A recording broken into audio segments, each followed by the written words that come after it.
of Jesus Christ and by the work of the cross, then our job is to be the ambassadors that we need to be. And I pray that within this leadership class and policy class, when we finally graduate, that we will be truly the ambassadors of Christ if we are not yet, or rather we'll be a better ambassador than we are at the moment. And so I want to leave you with the scripture in Psalms 119, verse 105, where the Bible says, your word is a lamp to my feet and a light to my path. Remember, we did not choose him, but he chose us and appointed us to bear much fruit. Not just any fruit, but fruit that will last. So we are ambassadors. We are the brand ambassadors of Christ. And the biggest requirement of any brand ambassador of an organization is to live authentically based on the values of that particular organization. So our faith must make us as the ambassadors of Christ. But as we walk, we don't even need to say we are the ambassadors. Our character should speak. Our integrity should speak. Our moral courage should speak. And so I want to stop there and pray that the Lord will help us as we walk this journey as his ambassadors in our leadership role and in our responsibilities, that we will truly be the ambassadors and we will truly answer to the call of Christ because of the work that he did at the cross. Thank you. What a message. In living up to high expectations as believers, it calls for sacrifice. I made this aware of what Easter means, but I looked at it from a very different angle, that this season of resurrection gives us hope, gives us love, gives us patience, gives us a sense of sacrifice. And so I requested for today's class. I want to request for tomorrow's class, might request for Sunday's class, because I really want to push these chapter 1s. And right now they're still very fragile, very, very fragile and disintegrated in a sense. But I would like the class to copy this down. And you know, we've got to emphasize this so that it's not seen as something alien, but it's what we live for in life. I'm trying to write a book that talks about thankfulness and deepening your faith in life. Thankfulness, just thankfulness. Some people call it gratefulness, but I think thankfulness and deepening one's faith in life is so far in Daystar, so that I can share that experience. So I want you to write this. What most people seek in life,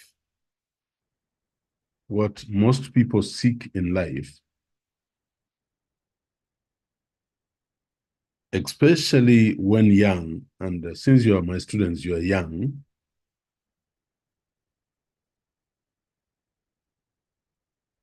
is not happiness. Is not happiness, but an intensity that reaches into the core.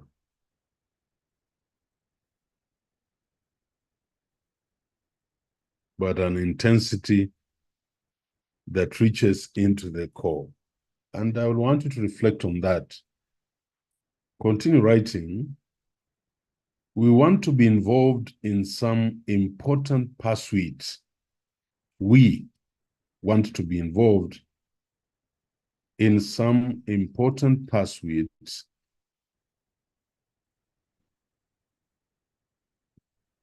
that involves hardship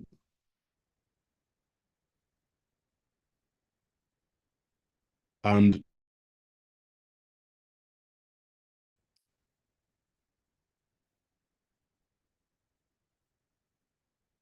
so just to be sure, to be encouraged that I'm not talking to ghosts, Judy Minor, can you read me what you've written? Okay. Yeah. Okay, let me read. What most people seek in life, especially when young, is not happiness, but an intensity that reaches into the core. We want to be involved in some important pursuit that involves hardship, and you stopped right there. And? That's where you stopped, Prof. And is worthy of that hardship. Full stop. And these anecdotes I give you, I want you to position them, learn them, use them in your church, use them in a conversation, break pieces. And that's how you internalize some of these things, and then they become part of your character. Full stop. Continue writing. The mentors who really lodge, the mentors, us now, me, Dr. Sitati, all these people. The mentors who really lodge in the mind like a bullet lodging in your heart are the ones who are hard on us.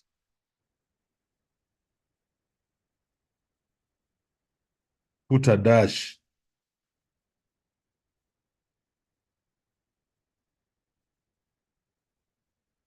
Or at least were hard on themselves and set the right example.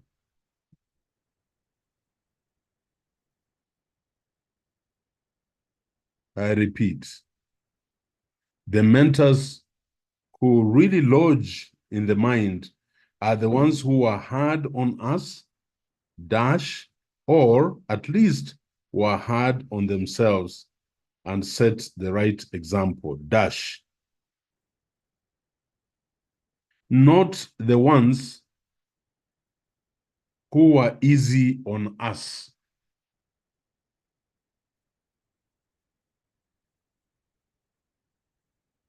Jimmy Sanya, I want some encouragement. Are we together? Please read what we have just written. We are together, Prof.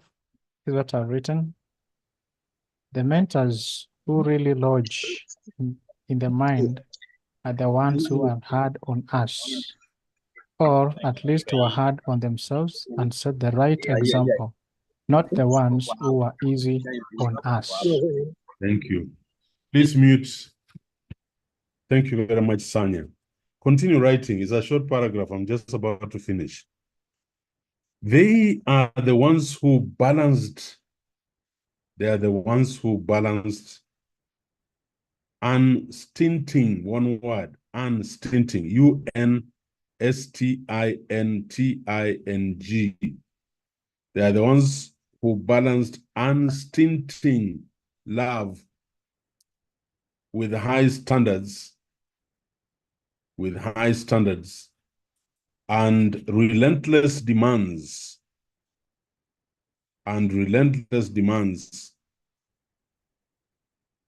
on behalf of something they took seriously.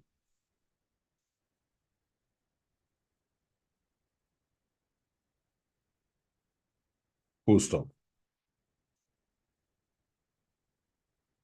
I want to repeat that. I'm talking about the mentors. They are the ones who balance unstinting love with high standards and relentless demands on behalf of something they took seriously.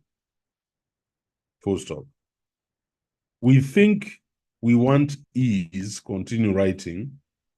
We think we want ease and comfort, comma,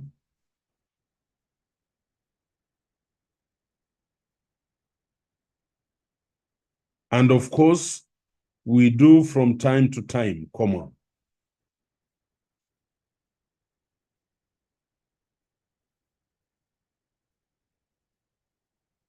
And of course, we do from time to time, comma.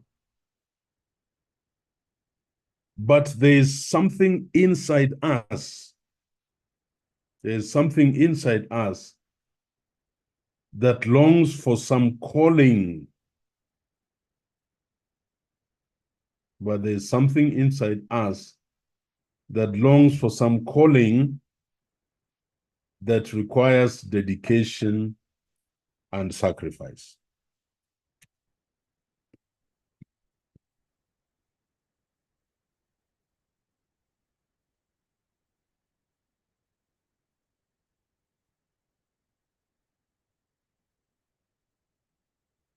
In this way, continue writing, a lot of what mentors do, Ayiro, Murithi, Karo, Sitati, Kegode, Munyao, Laban Chesang. In this way, a lot of what mentors do is to teach us what excellence looks like, comma, day by day.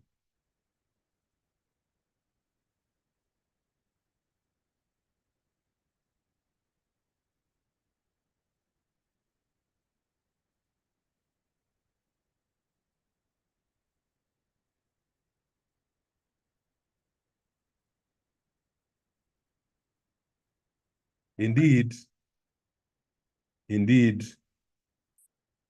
moral education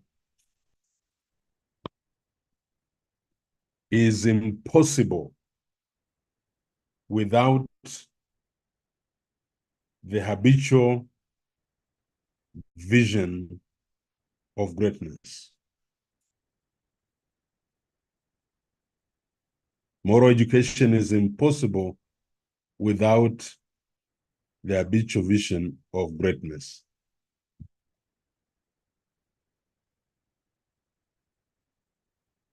I am going somewhere because now this is mentoring, because now this is expecting the best out of you.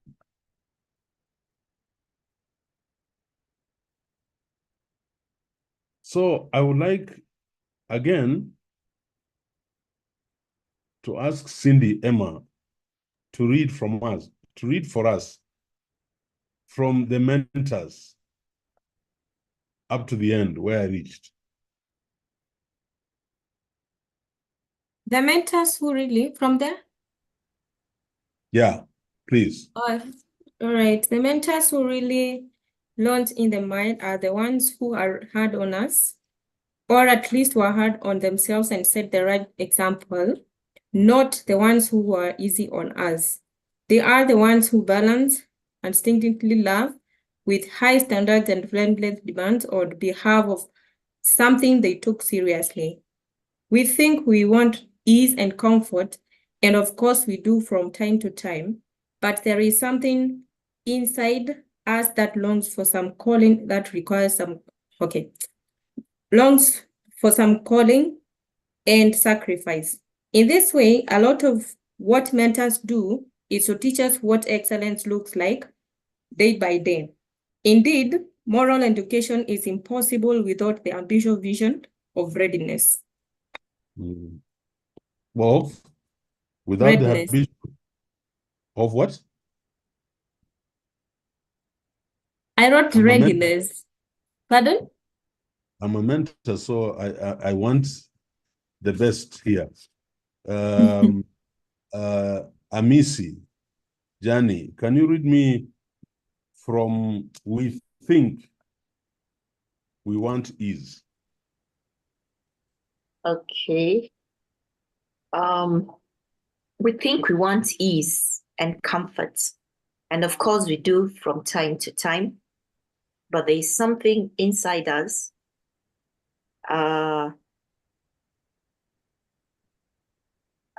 There's something inside us that longs for some calling that requires dedication and sacrifice.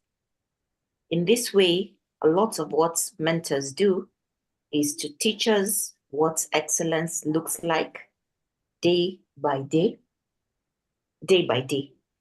Indeed, moral education is impossible without the habitual vision of greatness. Yes. This is my entry point. I can teach you research methods, statements, but really it comes to you realizing that the mentor is looking for excellence from you, and in order to get that excellence, it will require dedication and sacrifice. I've been looking at some of the initial drafts of chapter 1, and I want to thank those who have submitted to me, and I'm hoping that I'll have gotten the rest before Thursday next week. We must have wrapped up chapter 1, because next week I'm starting chapter 2, writing a literature review. And I'm looking at the paper of Joel Nyawita, and I have read the background. They are calling it background of the study, but we agreed it is background to the problem of the study. I have looked at the problem statement, and I have looked at the purpose of the study and the objectives of the study. And I'm obviously seeing a very strong sense of dedication. He's not yet there.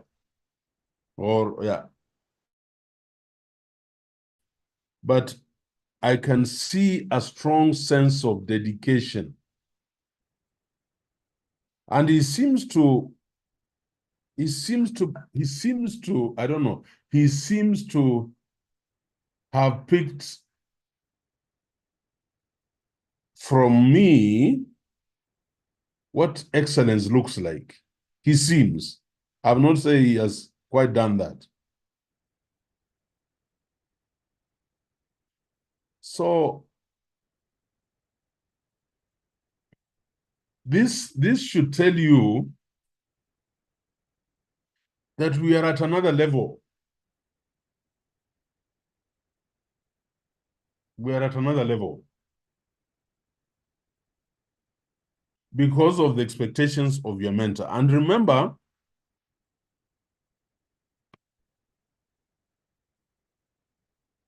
the mentors who really lodge in your mind forever in your life are those who were hard on you. And if they are not hard on you, at least they were hard on themselves and therefore set the right example. Anecdote number 2.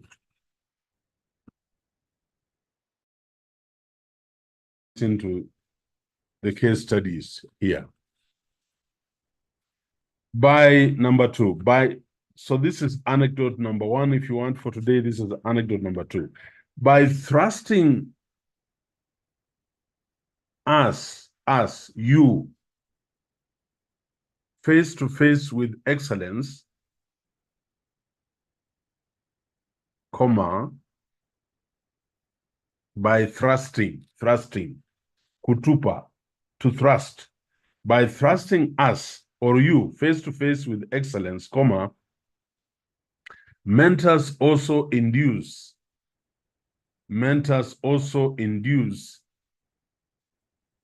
a certain humility. And this is what I want from this class. I want unmeasurable humility. Doesn't matter how many times you'll be told to change that topic. You are willing to go along. So that sentence should read, by thrusting us face to face with excellence, mentors also induce a certain humility. They teach us how to humbly submit to the task.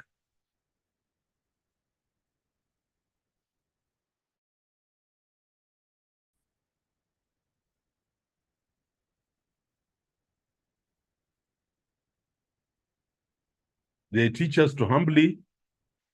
how to humbly submit to the task, full stop. The natural tendency is to put oneself at the center of any activity.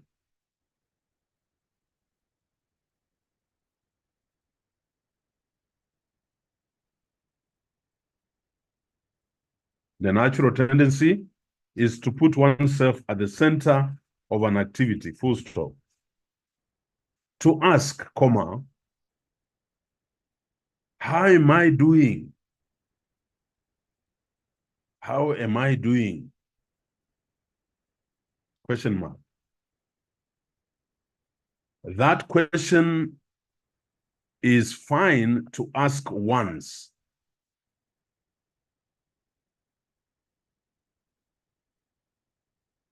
But it becomes paralyzing if you ask it all the time.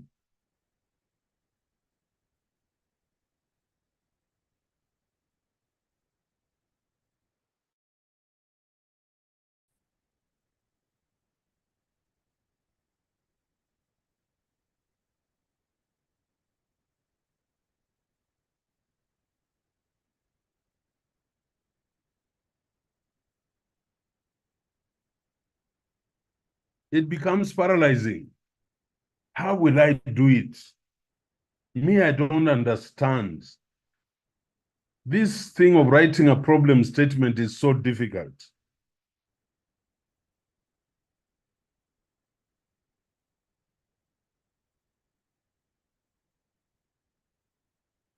Continue writing this. A pitcher, these people in cricket who throw the ball at the guy with the bat. A pitcher who is thinking about how he is pitching cannot pitch well.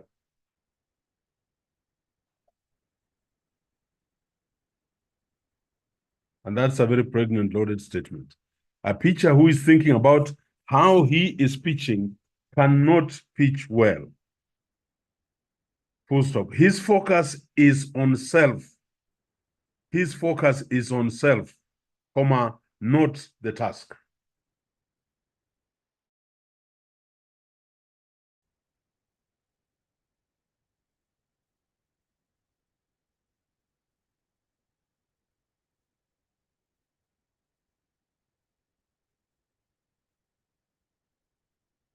I put it to you, continue writing. In any hard discipline, comma,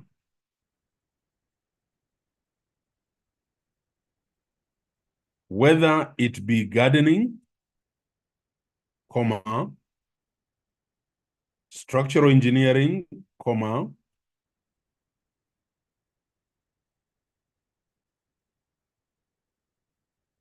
or studying Chinese, comma, not comma, semicolon, or studying Chinese, semicolon, one submits to things that have their own intractable ways.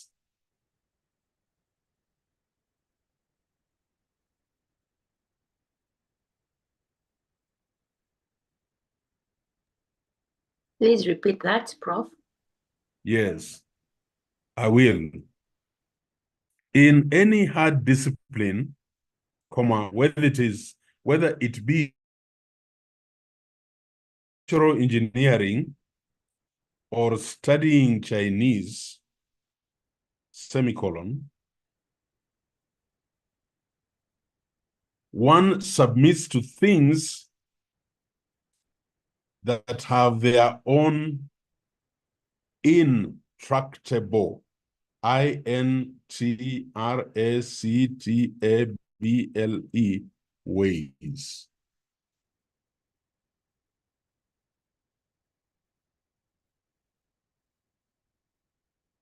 So I am bringing this up because of what I've seen with our chapter ones. So Frank Ochana, can you read for us what I've just written?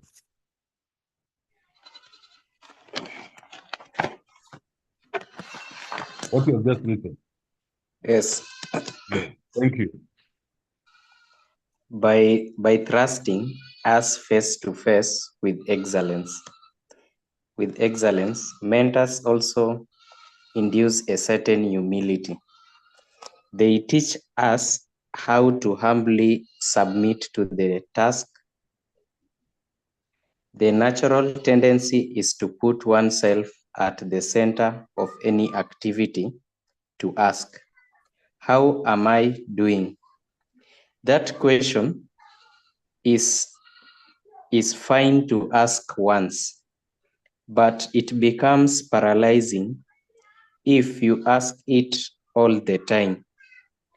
A pitcher thinking about how is pitching cannot pitch well. His focus is on self, not the task. In any hand discipline,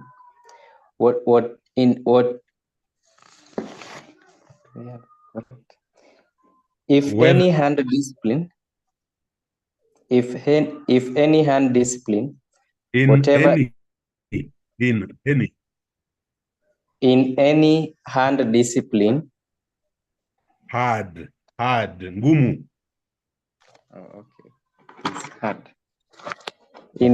In any hard discipline, whether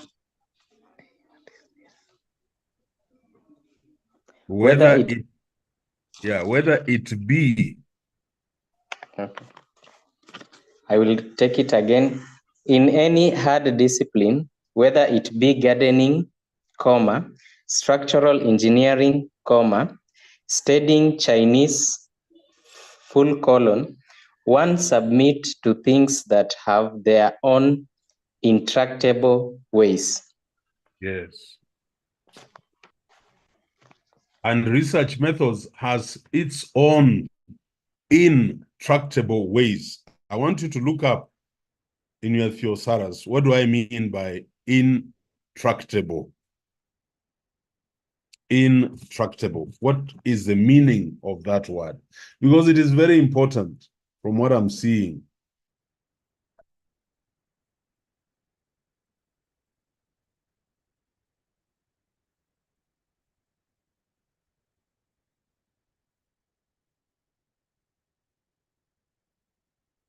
Prof, can I come in? respond? Yes, Othello, yes, come in. Intractable, it is something that is prolonged and is continuous, and it's like it's never ending. Thank you. Yes. Yeah, intractable. It's you know, these things, you must submit that these things are hard to control or deal with. Like in Kenya, I see solutions to our economy that really tell me people don't know that these are intractable problems. So hard to control or deal with, intractable economic problems, difficult, stubborn. So wewe kazi yako ni kujiweka katika hali ya unyenyekevu na ujiingize hapo na ujifunze mambo yalivyo. So when I tell you, this is how I want a problem statement crafted, period. And when you write a problem statement, go back to the template and ask yourself, what did Ayiro say?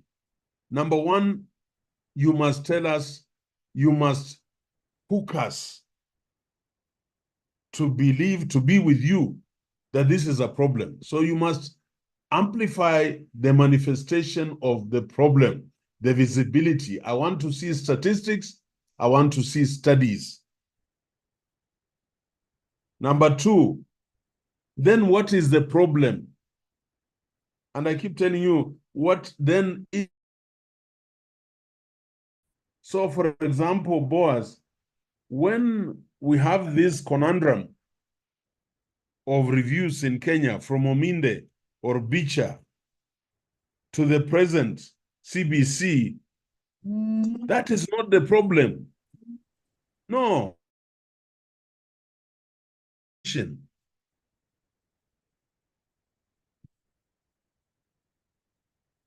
The problem is the quality of education. That's why we keep bringing in these policies, changing them, changing the structures of education. We are looking for the quality so that we can have products who are functional in society.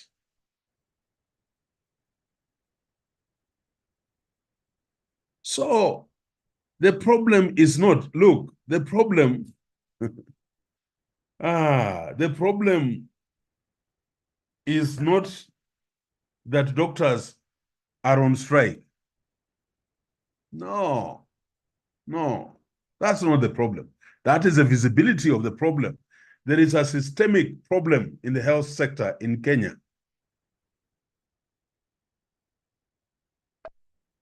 And so, simply put, when I give you a problem statement, it has its own intractable ways.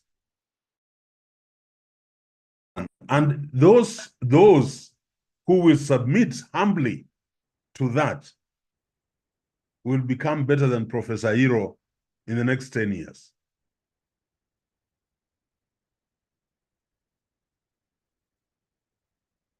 Why? Why? Because I'm thrusting you people face to face with excellence. I could have taught this course in any other way.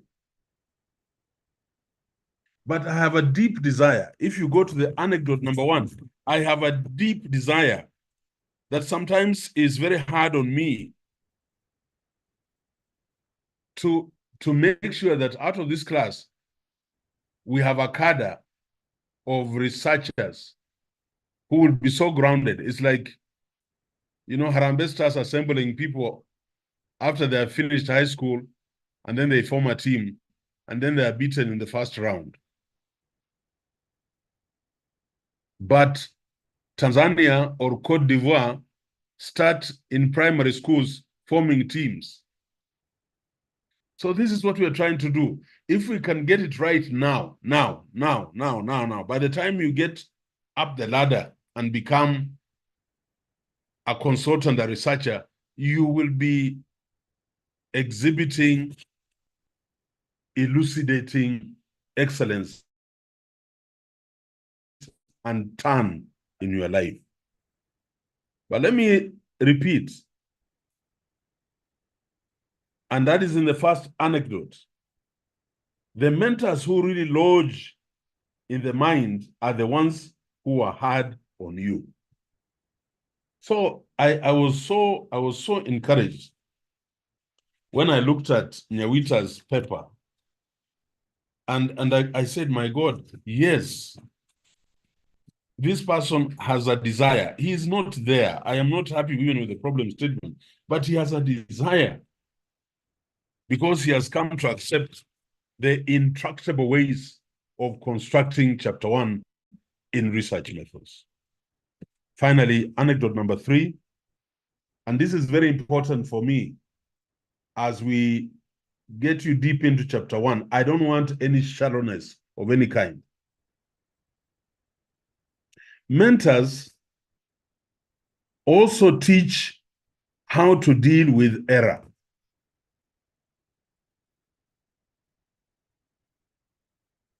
Mentors also teach how to deal with error. ERROR, full stop. As you get more experienced, you get a lot better. You get a lot better at recognizing your mistakes and understanding. I repeat, as you get more experienced, you get a lot better at recognizing your mistakes and understanding, through experience, how to fix them.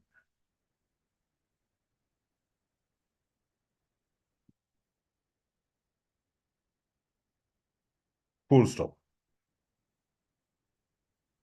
Mentors give us a sense for how to do. Mentors give us a sense for how to do the second and fourth, ya nne, the second, ya pili, and fourth, and 10th drafts,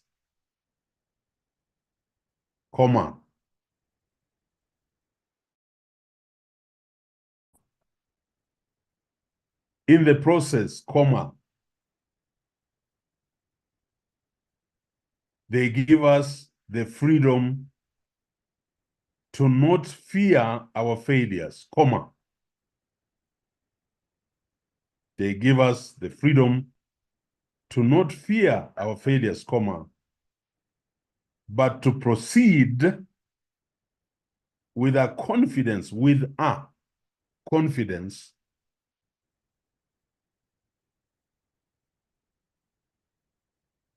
that invites them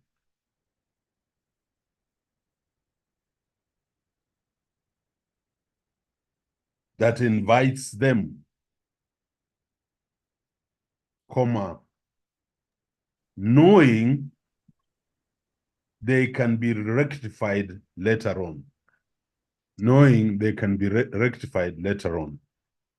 I want to repeat. Okay, Full stop. thank you. I want to repeat that.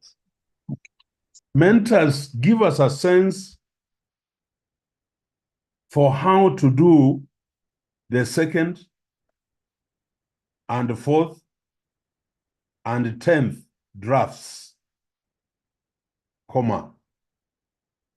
and in the process, freedom to not fear our failures,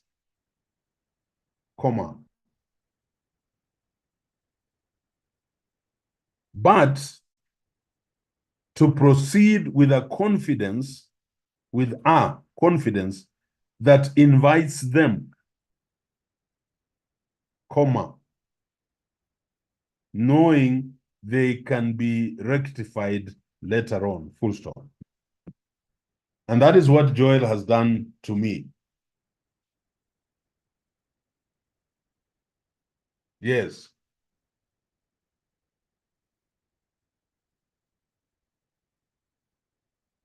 Continue writing. Just about to finish. One of the things good writing mentors do, for example,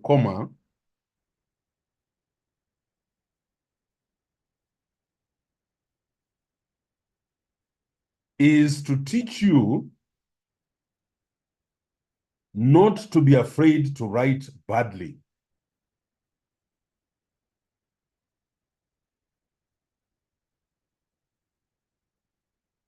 One of the things good writing mentors teach you not to be afraid to write badly, full stop. Get the first draft out even if it's awful.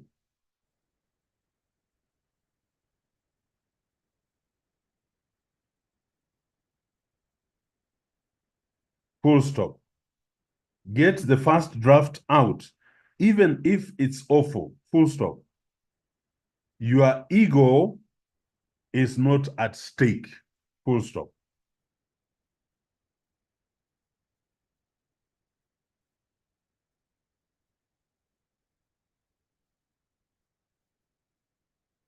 Finally, continue writing. Mentors teach how to embrace the struggle. If I don't teach you how to embrace the struggle, if I don't give you the impetus to climb that mountain and come down, climb, come down, then I'll have failed. So finally, mentors teach how to embrace the struggle. Dash. That the struggle is the good part.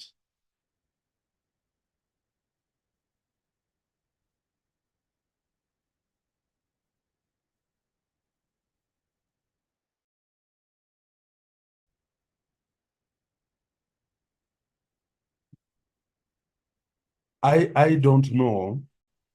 If you ask me, what has urged me to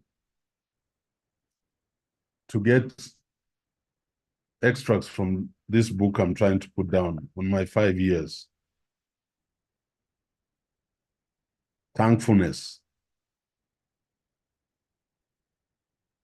and the purpose of faith.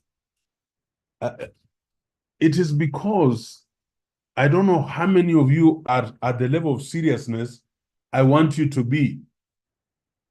We have now done coursework, putting it into practice.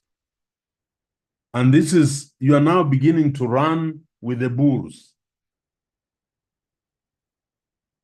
Can you imagine? You just imagine you have bulls, those big bulls.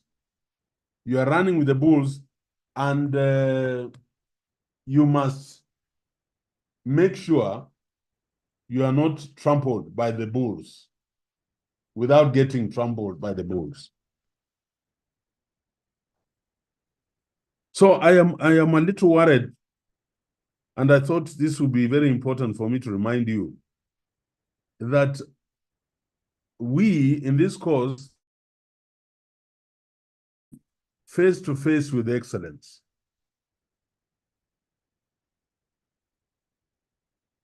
So that we can induce a certain sense of humility in you that, oh my God, I don't know. I must go and work. I must read. Then you will become.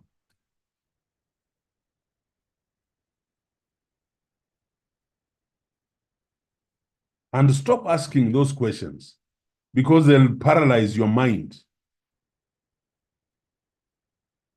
And don't be afraid to write the worst problem statement, because by the time I correct it with you, your confidence would be invited back. So don't be afraid to write badly. Your ego is not at stake.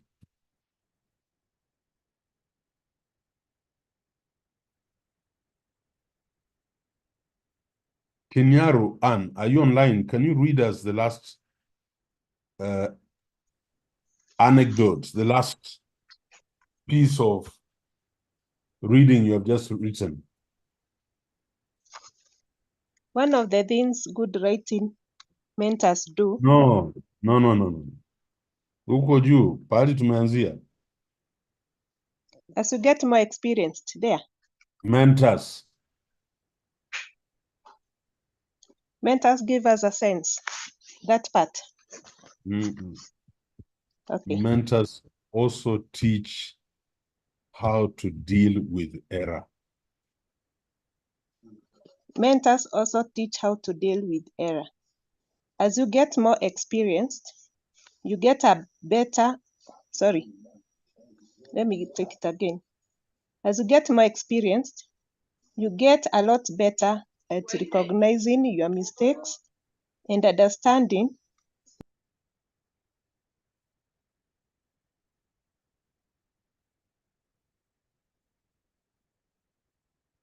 Have we lost you? Sorry, was that Anne? Yeah, can I have Maureen? Sorry. We have cut. She's cutting. Maureen, are you able to try? Yeah. Okay, let me hear you. Mentors also teach how to deal with errors. As you get more experience, you get Not how a to lot. deal, Maureen, not how to deal with errors, how to deal with error. How to deal with error, exactly. Thank you. Mentors also teach how to deal with error.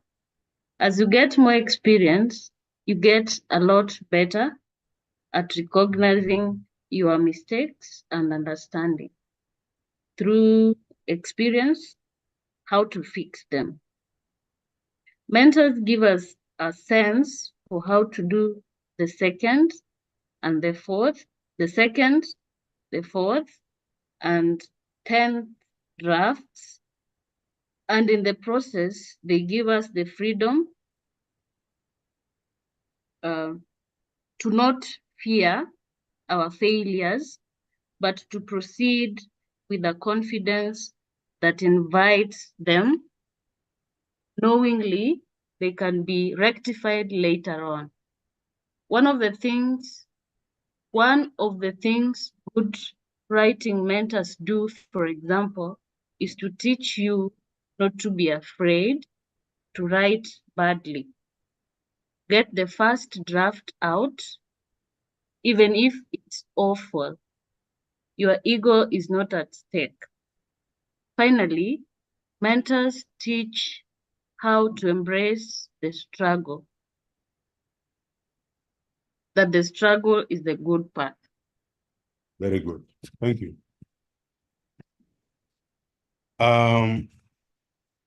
Caro, have you lined up these people? Can we have? Yes, Prof. I think made most of them co-host, and just to also let you know, Professor Mbutu, among other faculty members, are in. They could also support him, and several PhD students. Thank you so much. Good. Yeah, so is Boaz online? Yes, Prof, I'm online. Thank you. Yeah, could you project your chapter 1, the one you sent to me? And I'm thankful to everybody who has sent me work, because then I have something to use to reinforce and help the other students. Yeah. Okay.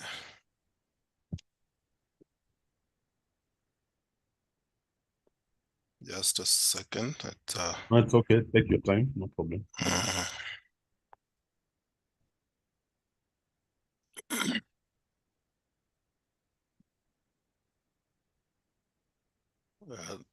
This the one that I had the topic revised. I think that's the one that I'm projecting. Yes.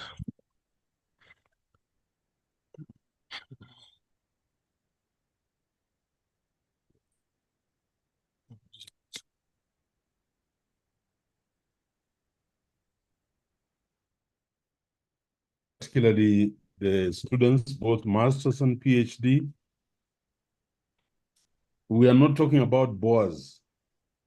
No, this is just a case study. I could have blinded this. Okay. But so when you are emphasizing something, you should have it in your mind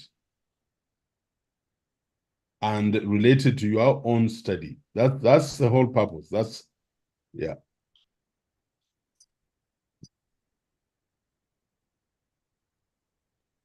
I think that's it. I don't know whether it's visible. Is it visible over there? It's coming. So let's give it time.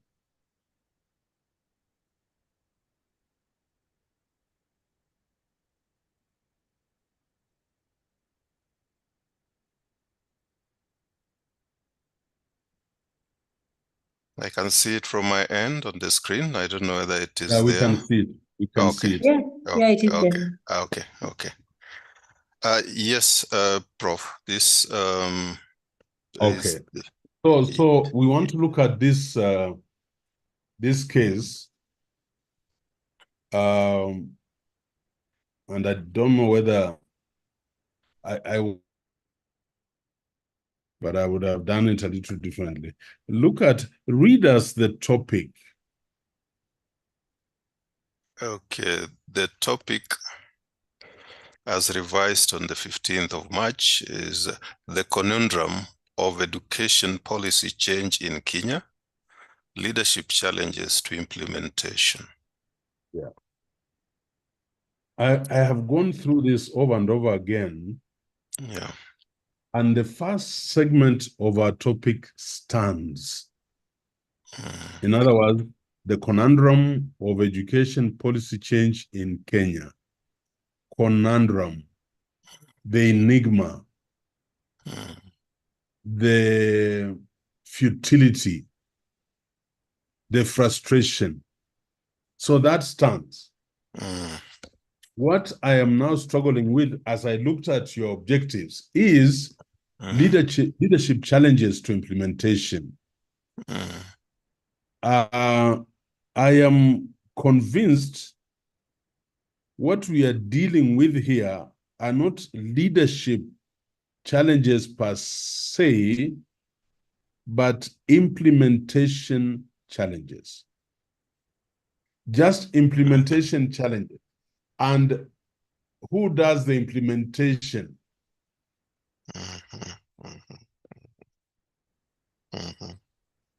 So I have trimmed that topic further, and I'll come in later to justify, and said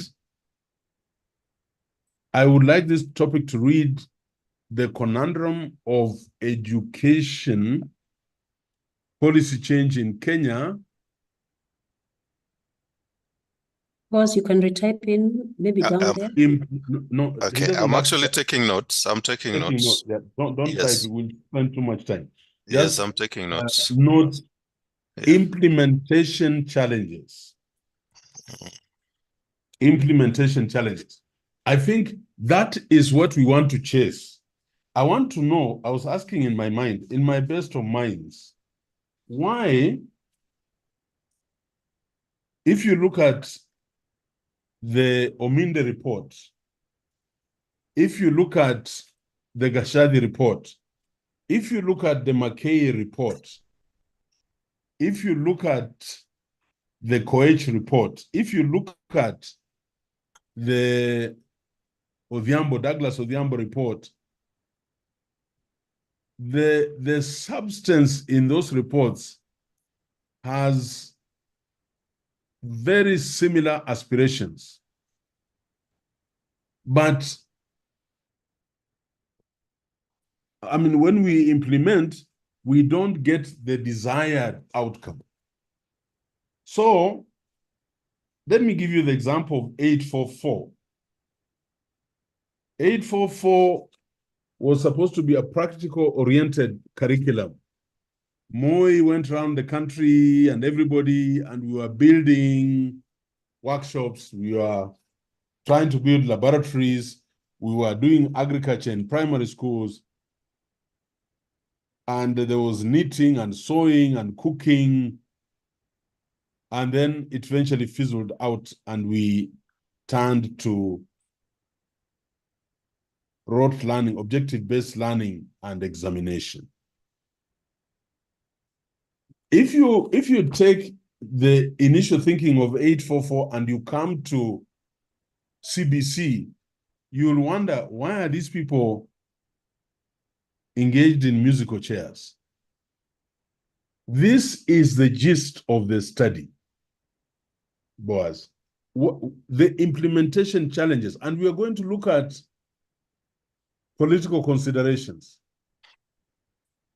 We are going to look at economic funding of the program. We are going to look at the social aspects. We are going to look at the social dynamics, the parental engagement in education. And then we are going to look at the economics of education. For me, that's why we are in this conundrum, the challenges to implementation. So that's the first thing. And I want you to take your notes, go over them, and you see, in fact, what we are trying to say is this. I was just trying to write some notes here. Despite the consensus amongst all stakeholders of the need for action quality education in Kenya, we still encounter barriers. So for me, this barriers to implementation. So this study is going to assess the barriers to implementation. What are they? And some of the barriers just offered are resources, staffing and infrastructure, governance,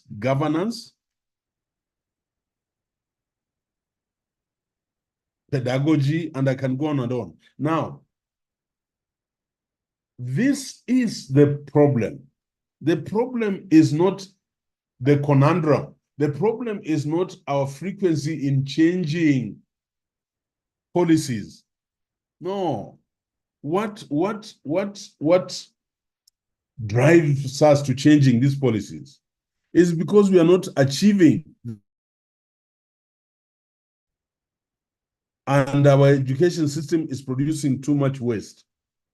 Wastage rates are very high. Look at the people who finish class 8 and go and are not productive as expected. So I want you to see, we have not run away from leadership. No, this is a leadership issue, but we are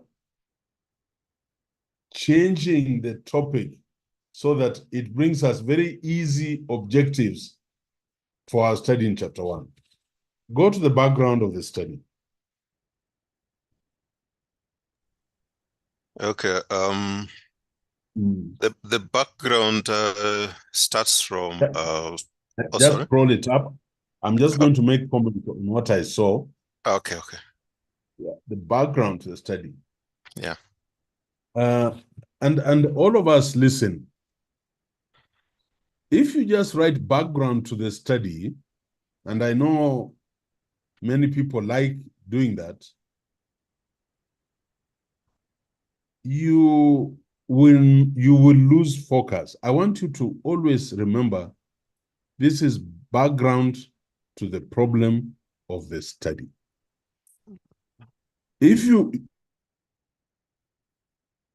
And so when you come to depict it here,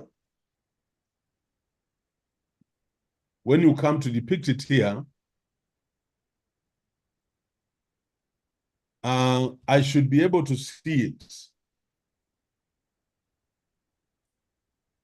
I should be able to see it very, very clearly that indeed I am already sensing the problem. So what am I saying, boy? The first, think of the background of the problem as the elevator pitch for the study. You are pitching for the study. And I went through the background. I saw elements of that. If you went down the last paragraph,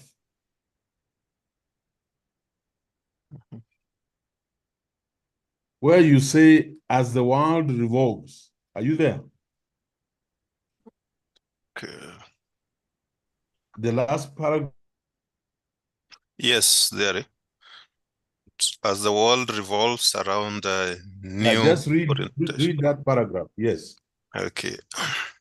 As the world revolves around new orientations of delivering education based on the innovations in technology and digital space, policy developments must always provide for incremental levels of transformation. Exploration of how the policy is developed and the leadership roles needed for effective implementation of the same become paramount. A country like Kenya must always aspire to be at the peak of education delivery in terms of performance and impact. And strategic leadership takes policy growth and development to the high aspirational level. Yeah. So Boaz, what I'm struggling with myself is, what are these implementation challenges? Because this study is not about policy analysis. No, this study is about policy. That's why every other political cycle we get in, we are getting into reforms. We are getting into reforms because our education system is not delivering, is not performing. So the question is, what is causing this conundrum of policy change, or changes? They are the implementation challenges. And they start, like you have correctly said, with leadership. You have emphasized leadership, effective leadership, roles for implementation. So when I'm doing my conceptual framework in this paper, at the end, I am saying my dependent variable is effective implementation and quality education. What are the IVs, Boaz? What are the independent variables? Those are the things that are giving us the barriers. Yes, those are the barriers. And one of the barriers the is finance, the yes, governance, the infrastructure. in fact, the leadership, yes, the which we are leadership. calling governance. Yes. Those are the impediments that don't give us this quality education, hence the conundrum of policy change. Yeah, so I want this taken up in your mind. Clarified. Let's go to the problem statement. Run to your problem statement. And the statement of the problem. Yeah, statement of the problem. Yes. Yeah. After Form 6, I went to the Kenya Air Force in Lanet. And there we were not allowed to think. Kwanzaa, the cadets, that time we thought we were so educated. We were not allowed to think. So saa tisa ya usiku is not like the NYS that some of you went through. No, that was easy stuff. Saa tisa ya usiku, you are given a log. Those logs were usually about 50 kgs. And you put it across your shoulders and you are running up the hills at Gilgil. Things about yourself and your mother. And you know how everybody cherishes their mother. But that's not the point. The whole class, we have a template. We have a Bible. We will craft our problem statements in the same way. And this way is the universal way, even when it is not stated. If you read research articles, if you read theses, if you read dissertations, I would, if you're on parade, all of you, I would be saying this. Number one, and you would all shout manifestation. Manifestation or visibility. Number two, the research problem. Number three, the context of the problem or evidence for justifying the problem. Number four, deficiency in evidence or the gap. Number five, the audience or consumerability. That framework must remain fixed in your mind. And so any problem statement I get from you, I'll subject it to this. So Boaz, just read us. I want to Excuse me, critique. Prof. Yes. Could you please repeat what you've said kindly? I will repeat, but for now, let Boaz read me the first paragraph.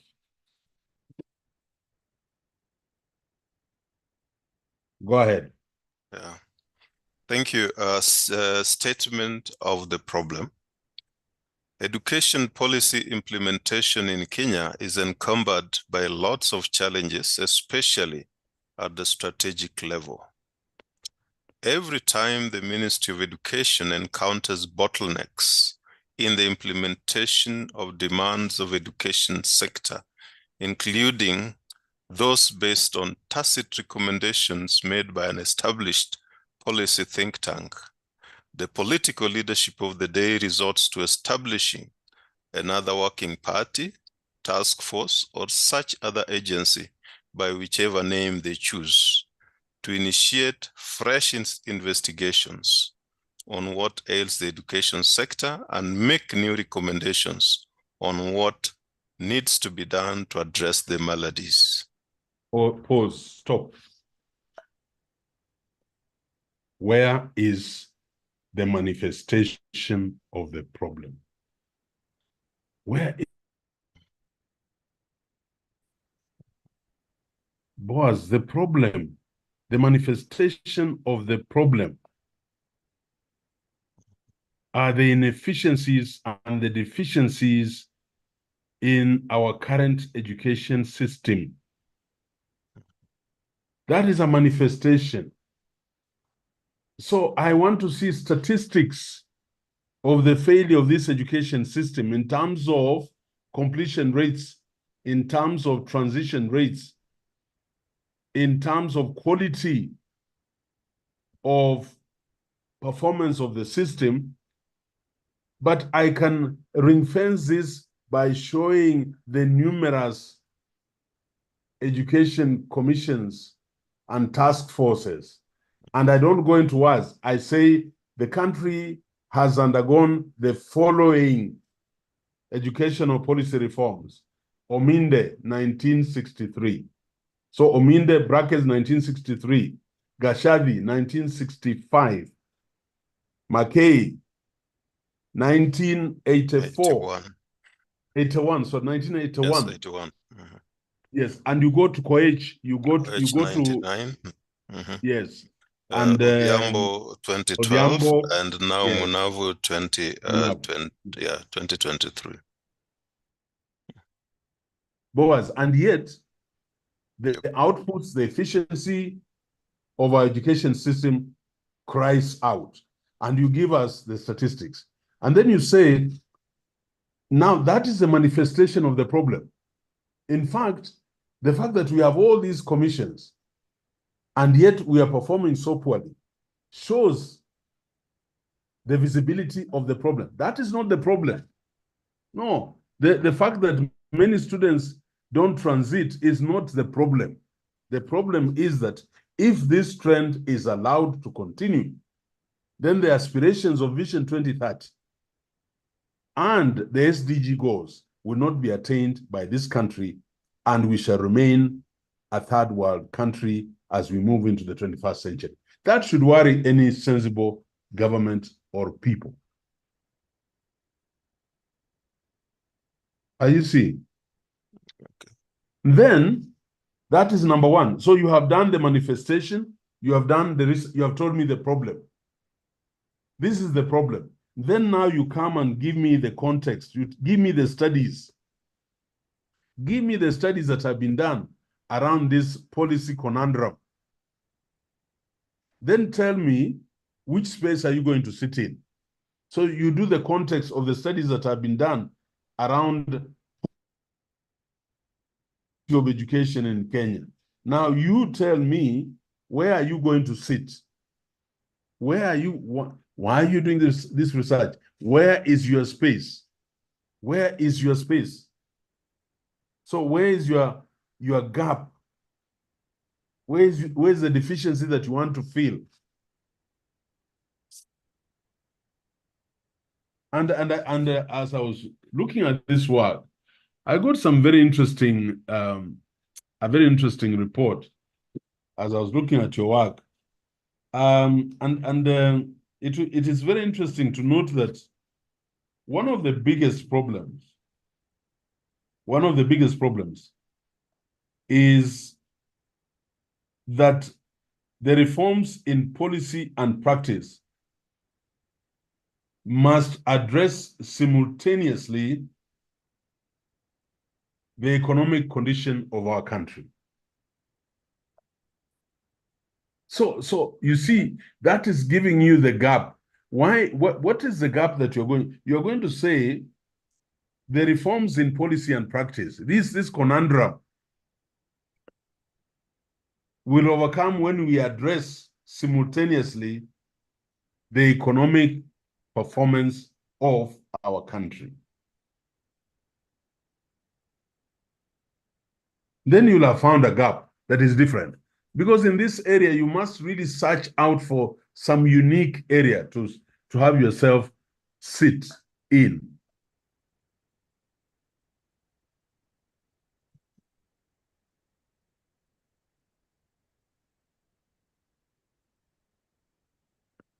The class. Don't try to be clever. In Daystar, like in Harvard, like in Texas A&M, like in Cambridge, a problem statement or statement of the problem will have part one, manifestation or visibility of the problem. That's where I want to see the studies. That's where I want to see the statistics. The second part will be you stating the research problem. The so what. So what will happen? What will happen if we don't do this study? What will happen? What is your point of distress? What is your worry? And we know when we don't realize the SDGs, when we don't realize Vision 2030, listed among the poor nations, and socioeconomic factors related to poverty, health, education will never be attained. And so we have a society that will not function in the 21st century. I want you to develop a context. Now you give me studies on policy study. You give me studies that have been done on evolution of policy in Africa, in the world, in Africa, in Kenya, and you give me studies around what an efficient education system is all about. The education production function model of Hanushek. I would like to see that. But then you are walking and you're now taking me to where you want me to go. You're now saying, these studies dealt with this and this and this and this. But me, I want to simultaneously link policy evolution to the economic performance of a country. Because that is the elephant in the room. We come up with fancy policies, but we can't fund them. So how do we do it? That is what you'll propose for us in your objective number 3 or number 4.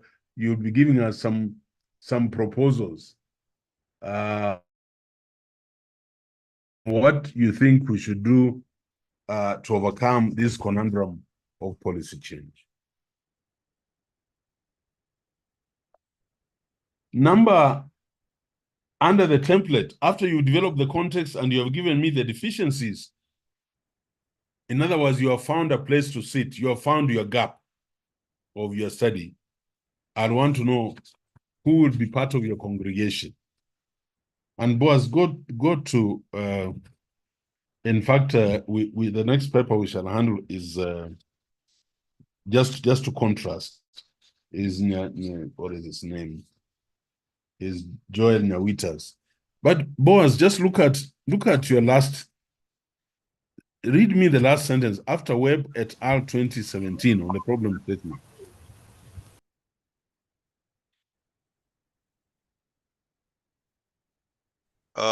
This study seeks to explore the leadership challenges barring effective implementation of concise and clear education policy prescription, thereby causing stagnation and stunted growth in basic education and at tertiary levels.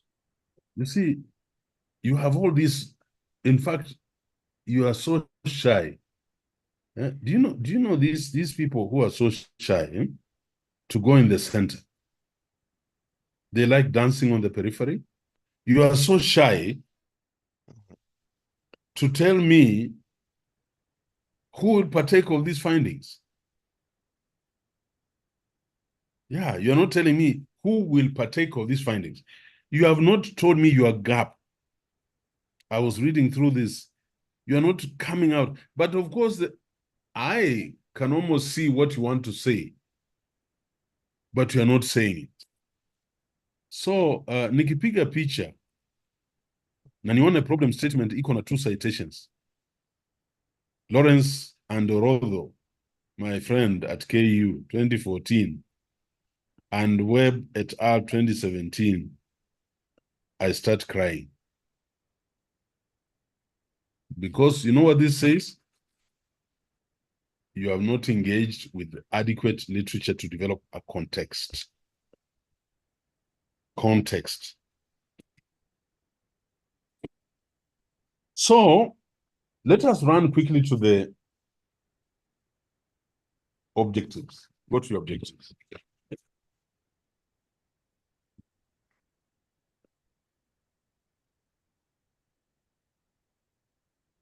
Yeah. Okay. I cleared objective 1. But Boaz, I was yeah, you know what I was going to say. I was Yes, I think you say this, and yes, after I was having I was having constipation. I was having intellectual Prof, constipation. this was my first draft, zero draft, actually. I know. Yes. But so I like the first. You see, you want to investigate the nature and development of education policies in Kenya since 1981. If you want to amplify that this is a conundrum, please start at independence. It's just 2 other commissions, Ominde and Gashadi, right? Yes. So that is very good. What is not measurable is to establish the impact of different leadership regimes on the implementation of diverse. No, you are just going to assess the level of implementation, the success rate of each of those policies. So let's forget about the impact, because that is down the line.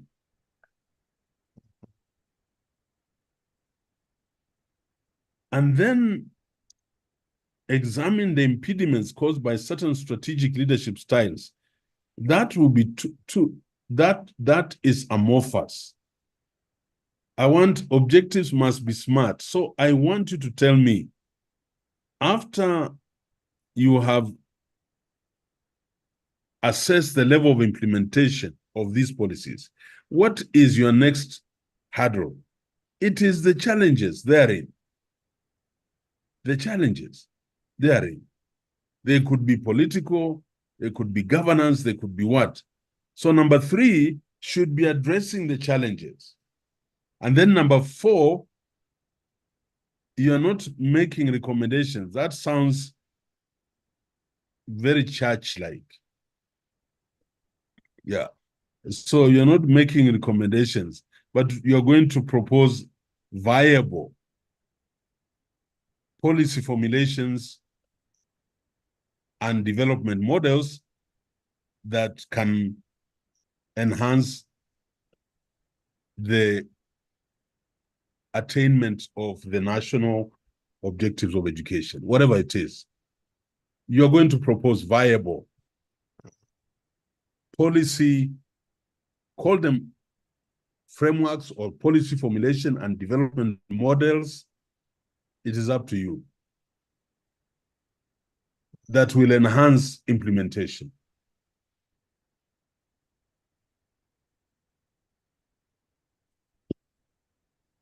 Yes?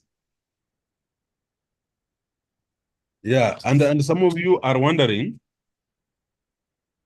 some of you could be wondering, but Boaz, mentors also teach how to deal with error. Mm-hmm. Yeah. And this is draft number 2 or number 1. Remember, there is the what? There is the 2nd, there is the 4th, there is the what? The 10th. And not for you only. This book we are using in leadership, I had 29 drafts. Yeah. Muridi will tell you, I don't know whether he's online, we did a paper with the University of Oxford and Pennsylvania, and I don't know how many drafts, how many times that came back. It took us 2 years to publish an article. That's why I'm excited that in week 2 of mentoring, people's objectives are beginning to come out. Discussion.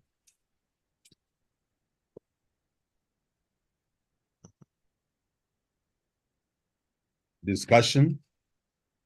Please lift up your hand. Boaz will make comments last.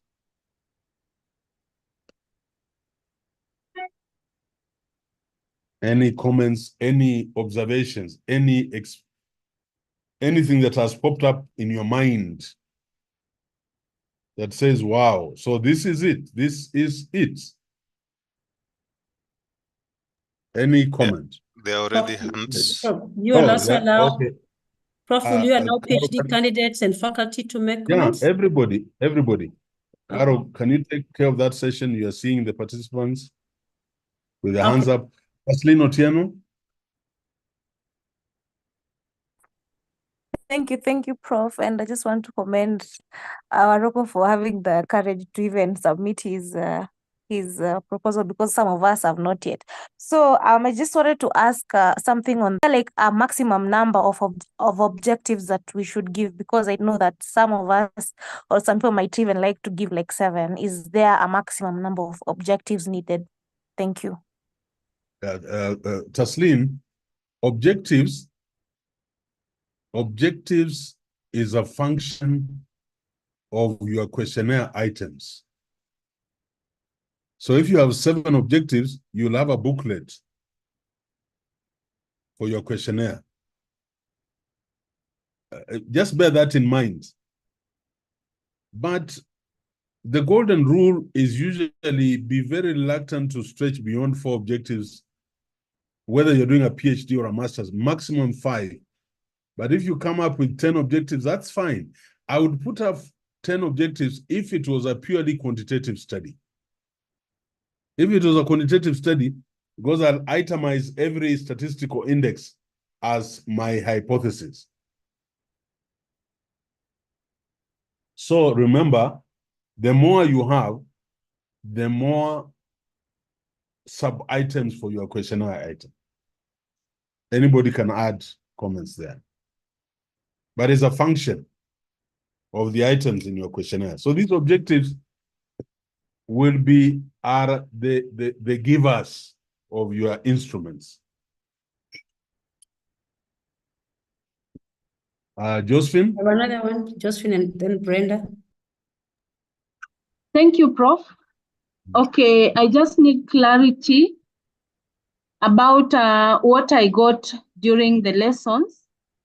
You talked about the introduction, not having these subtopics like the background, the statement, that you just put them to flow, then the reader will be able to identify that this is the research statement, this is the problem, this is the background. Are we still there, or it is because you are still developing? No. There is the the graduate booklet will tell you how the thesis of data should look like. And the items we are putting here will be the items in your items in your index. So you must tell us. Chapter 1 is called Introduction. So when you are giving your table of contents, I'll want to see Introduction, caps. Under it, the study of the problem, or the background of the problem statement, or background to the problem of the study. The next one, you are looking at the statement of the problem. And then you go on like that. Those other aspects, they are all listed in the graduate booklet. So there's a guide. Okay, thank you. Brenda?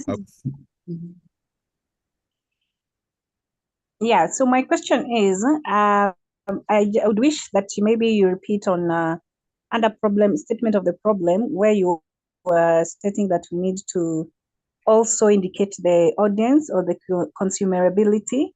So I would wish that probably you shortly take us back to that on who exactly or how we are supposed to structure that. Then lastly, when you're stating the objectives, I was keenly looking at how you're trying to restructure BOA's objectives. And I don't know whether I caught a particular order with which they're supposed to be written, but then you also mentioned SMART. So I'm a little bit not very much sure whether I should follow a particular order depending on my topic, or we just. Well, it's not your topic. It is the logic.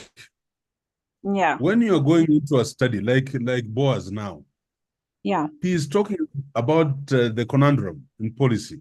So I expect him, first of all, to tell me the nature and development of education policies in Kenya. That's where he starts from. Last time I was dealing with somebody's, I think he was dealing with something else. It's what's the nature? So where are you going to start? And then you ask yourself, so what is it that is causing problems here? Is around implementation. And so what next? What are the challenges? And then can I propose? So the sequence, the logic will be determined by your topic as you enter into that space that you're calling your area. Yeah. Okay, thank you so much. Very good. Anybody else? We want to move to.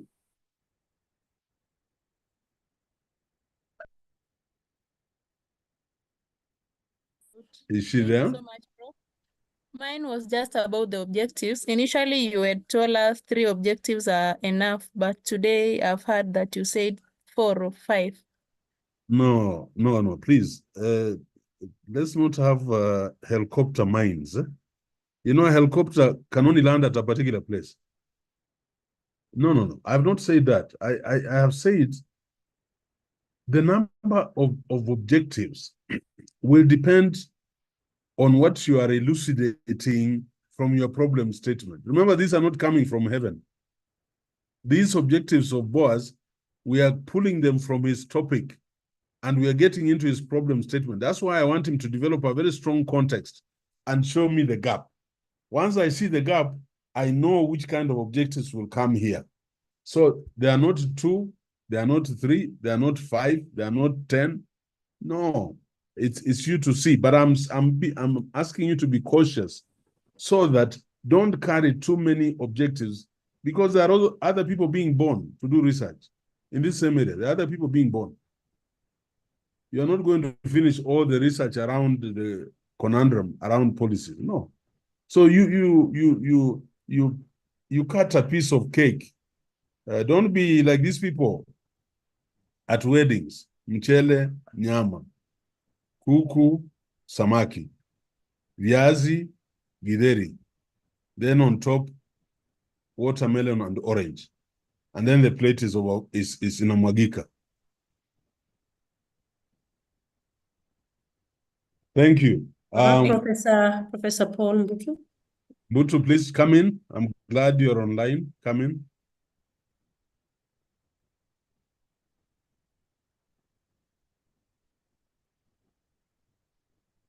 Prof, you can speak up. We can't hear you. Or is muted? No, he's speaking, but Prof, do you want to check your mic?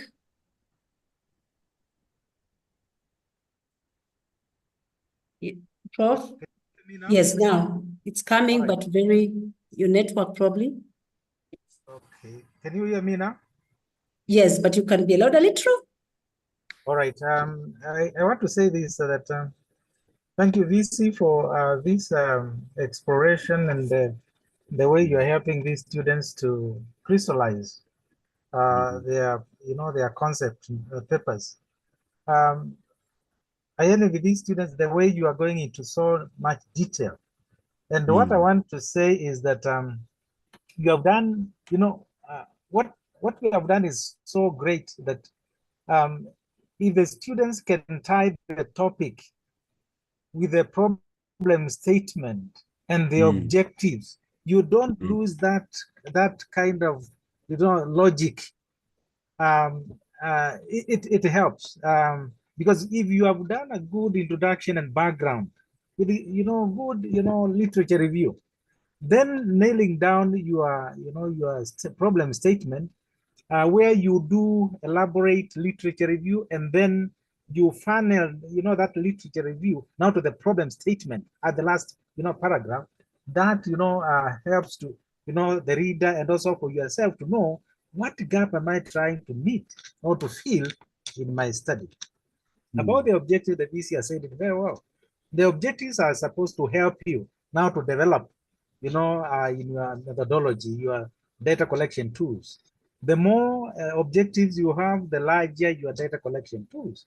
And therefore, the standard recommendation is between 4 to 5, because those are the ones that now, when you are trying to do your chapter 5, when you are doing your discussion, is when you go back and see how did my data answer, respond to all the different objectives that I had set up, because they are the ones that help you, to develop the data collection, questions that you develop. Otherwise, thank you so much. I just wanted to make that, comment. Thank you. I'm also learning. Asante. Thank you. Thank you, Prof. I'm hoping that the students have taken the anecdotes that we gave. So, Boaz, you should be feeling more confident than before. And this is how some people accelerate away from the rest. Yes. Because when next time I want somebody to present a complete proposal, you're already, like now your chapter 1 is almost being, once we fit in those other aspects that we dealt with, limitation, significance, all those, you will be at another level. So don't be afraid to write an awful chapter 1. I think that's my big message to everybody. Thank you, Prof. And you find you're moving much, much faster. As people critique your work, you become stronger. Now, can I have Joel Nyawita flag their paper? Hello, good evening, Prof. I'll do that in just a minute. Let me open it. Thank you. Prof, as he opens, I don't know if Othello wanted to ask a question. Maybe it could ask Go them. ahead, Othello. Prof, I'm looking at Boaz's objective number 4. I'm wondering how is that going to affect his questionnaire at number 4, which is talking about proposing solutions. Yeah, good question. Good question. That number 4, he will do an interview schedule with experts in the field, policymakers, quality assurance, curriculum development. So he'll make appointments to go to KICD, to go to the ministry, to look at, to interview the fellow in charge of policy and planning. He will go to UNESCO. He'll come to Daystar to interview me or interview somebody else. That's what you get. You interview experts in that area. You don't give them a questionnaire. You go for a discussion. And then from the ideas they give you, you then can postulate some models that you think are applicable. They'll also ask you to look at the Finland education system, or Malaysia or Korea or South Africa. I can also tell Boaz, look at South Africa. They tried CBC and it failed. This is their second cycle trying it. Look at the literature, give him an article. So that's how they address that objective for Othello. Thank you.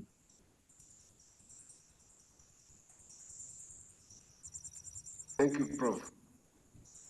Yes. Please amplify your topic.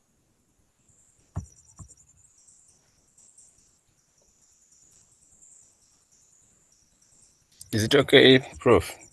Yeah. I have looked at the paper.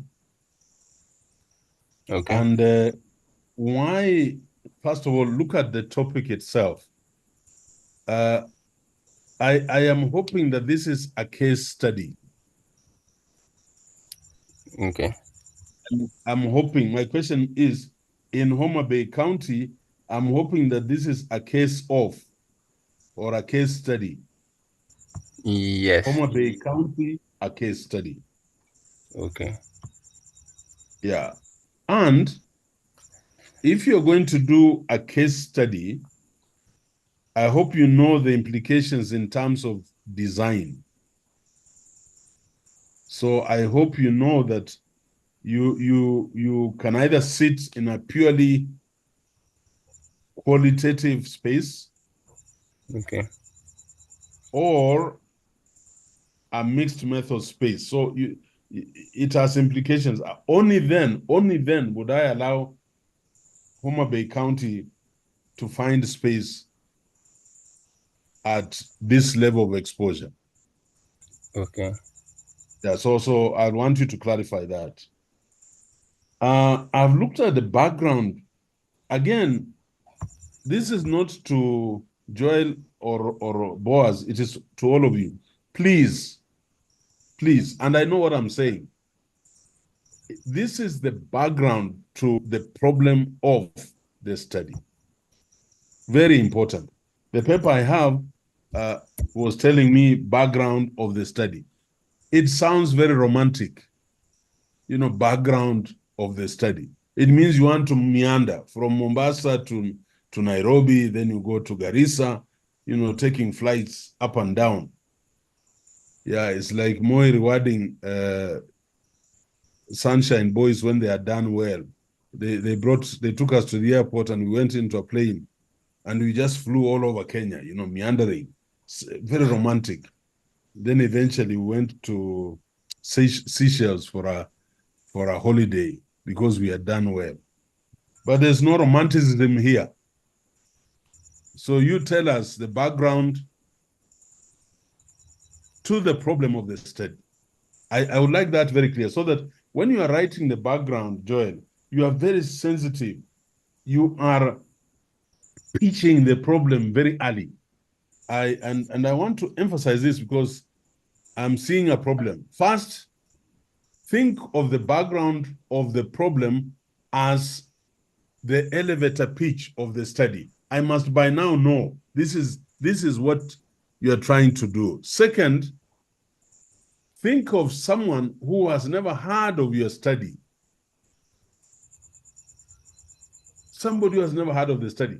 And now you're telling them about the study. You have told them, you have pitched it as a problem, but I've never heard about this performance contracting in Homa Bay. And now you are talking to me so that I understand it. So what am I saying? The researcher needs to think about how they will tell their story. And lastly, in this background to the problem of the study, you need to state how and why the study is significant or of interest to anyone. In other words, if you are beginning to crystallize the idea of research, you are actually telling me the consumerability. So when you get to your problem statement, you just pull it out and plant it there. But consumerability, Boaz and Joel, I'm referring to you because those are the first two case studies. I would want you to tell me, I want you to tell me this. Ayiro will eat part of the tail. Professor Mbutu will eat the neck. And Professor Chongo will eat the intestines. So when it comes to consumerability, we must know which part you're going to eat. And I'm going to use this paper of Jael to illustrate that. Okay, let's go. So what am I saying? Can you read me the first paragraph? Okay, let me read. Performance contracting, PC, has been widely adopted as a management tool in various sectors, including public administration, Anganyo and Batha 2019, Orwa 2023, Orwa and Otieno 2021. In Kenya, the devolution process introduced a new layer of governance through county governments. These counties are tasked with delivering essential just hold on. Here, I want you to cite the 2010 GOK 2010, isn't it? Yes. Yeah, that is the constitution that gave us devolved units in Kenya. Go on. These counties are tasked with delivering essential services to citizens, ranging from healthcare and education to infrastructure development and social welfare. Performance contracting aims to enhance accountability, transparency, and service delivery by setting clear targets, monitoring progress, and linking performance outcomes to rewards or consequences. Orwa and Otieno 2021. Yes. Carry on. Previous studies have been done on the impact of performance contracting on service delivery, employee performance and satisfaction, and the results show a positive correlation. Darisu 2022. Others are focused on the factors that affect the implementation of performance contracting in different counties in Kenya. Leadership and managerial competencies have been highlighted as the key determinants. Michelle Masetu 2021. By the way, this is a very, just hold on. This is a very important document. Anybody dealing with strategic plans, this is a World Bank document. Masetu worked with the World Bank. He gave one of the most significant papers. So any of us in the area of policy and leadership will find this paper very, very interesting. Carry on. Other studies have found that demand-driven implementation, capacity building, and alignment of county government plans with national goals are key to the success of performance contracting as a performance management strategy at the county level. Wilfred Onserio Metobo, 2015. Carry on. There's something I want to bring out. Okay. Despite its potential benefits, the implementation of performance contracting in Kenyan counties faces significant challenges. Studies have found the obstacles to include resistance to change, resource constraints, political interferences, lack of capacity building, poor monitoring and evaluation, and ineffective use of performance information for decision making. Jonyo et al. 2018. Fewer studies have identified gaps in policy and legislative frameworks as one of the obstacles to PC implementation at the devolved government level. Jonyo et al. 2018. And specific studies on the extent of its effects are even scantier, if not non-existent. This study seeks to explore the policy challenges by examining the hurdles encountered by the Homa Bay County government as it navigates the intricacies of performance contracting. Homa Bay County, characterized by its predominantly rural landscape and agricultural focus, grapples with the resource limitations, infrastructure gaps, and socioeconomic disparities is a true reflection of a majority of counties in Kenya. By understanding its policies, struggles, and performance contracting, therefore, policymakers, county leadership, and researchers can develop informed strategies to improve the effectiveness of performance contracting in the county and other counties. Yeah, this paragraph, expand it out. You are anticipating. Okay. Expand it out. You are anticipating. And I would then ask you, why are you doing the study? I like the paragraph before. You have already attracted me to the problem. And I liked where you talked about policy gaps. I don't know what that was in the policy gaps in the paragraph before. Have identified policy gaps in policy and legislative frameworks. Yes. Yes. So I imagine this is where you're going to sit. This is where you will sit as a researcher. Okay. So this paragraph is preemptive. The one I've said removed from your work. Okay. I don't want to see a summary because I'm just beginning. So expand that. There's a before the problem statement. You have said in summary. Yes. You see, when you summarize at this level, you have a danger of being superfluous. You are saying in summary, the study focuses on the policy challenges surrounding performance contracting. That is not true. This study is going to look at policy gaps in implementation of that. Now, this is what I was telling. Somebody was asking about the template. One, I told you he is not there, and you will remove that table. This is not a table. I was giving you a table.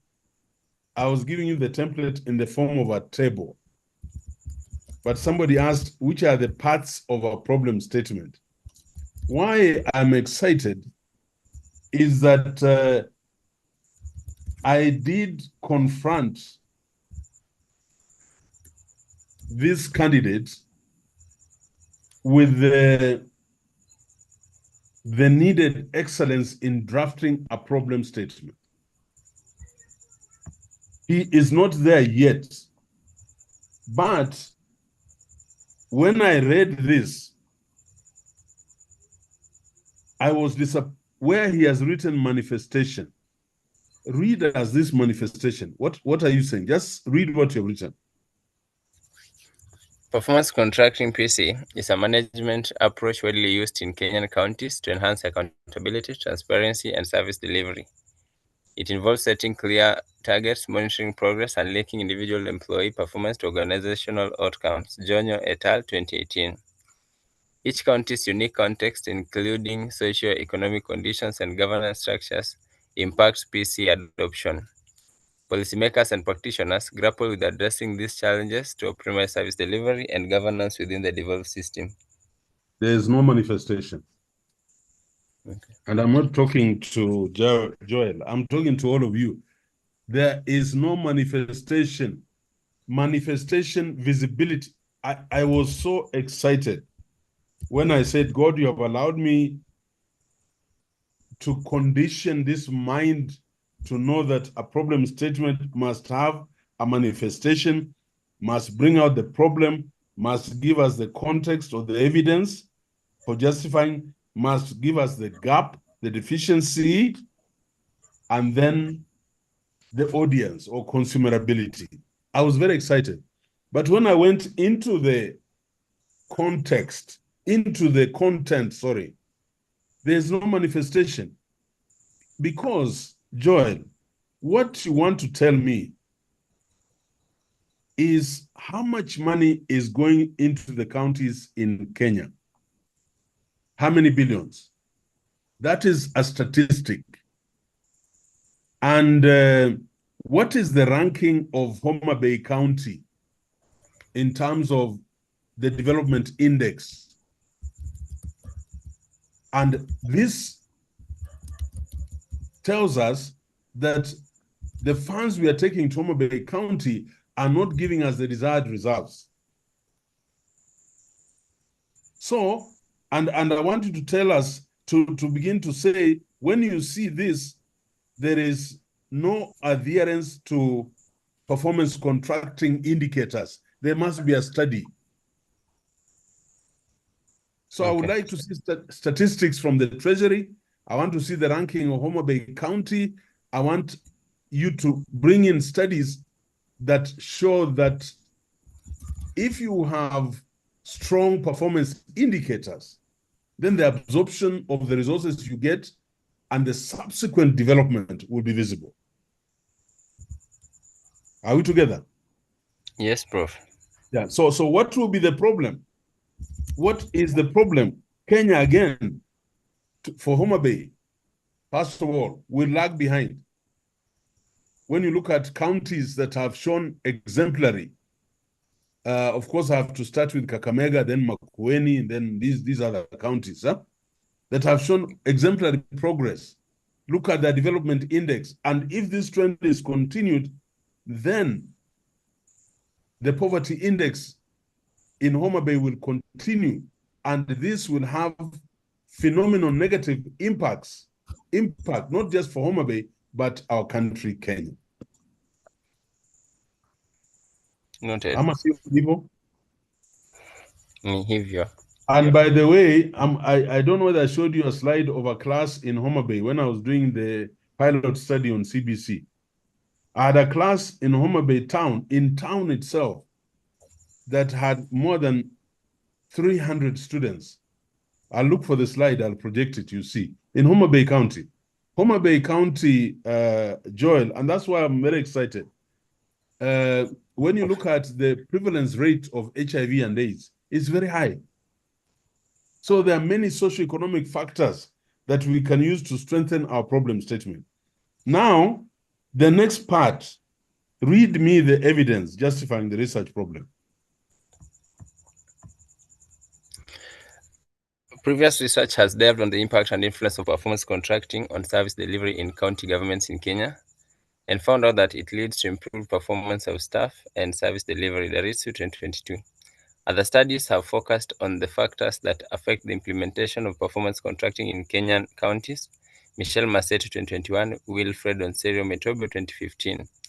A significant number of these studies have also, in the same vein, provided invaluable insights into the challenges and obstacles faced in the implementation of PC strategy. Scanty attention, however, has been directed towards the legal and policy environment that influences the implementation of PC in counties. Yes. So I don't know whether it is the environment or the policy gap. That's what disappointed me. Your gap. What is your gap? So just put there a big question mark. Huh? Yes. Yes. So let us look at the deficiencies. Continue reading. Okay. The existing studies majorly focus on three facets of PC implementation at county levels: the impact, the mediating factors, and the obstacles. Only a few studies look at the individual obstacles in details, and even fewer mention policy gaps as a possible pain point in PC So you see, implementation. and I'm not talking to Joel. A few studies look at the individual obstacles in details. Joel, I want to see those studies. Okay. Cite them. Don't just say a few. Noted. Yes, I want you to cite those studies. But I like this. And even fewer studies mention policy gaps. Policy gaps in what? Policy gaps in what? In fishing, Mbuta. Yeah, policy gaps in what? I don't know. Policy gaps in what? So, this is a very rich study. Jokes aside. And I want you to combine, don't say furthermore.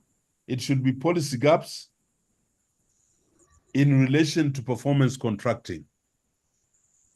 Okay. Yeah? Okay. So you combine that, huh? Okay. In relation to performance contracting. Okay, noted. Yeah.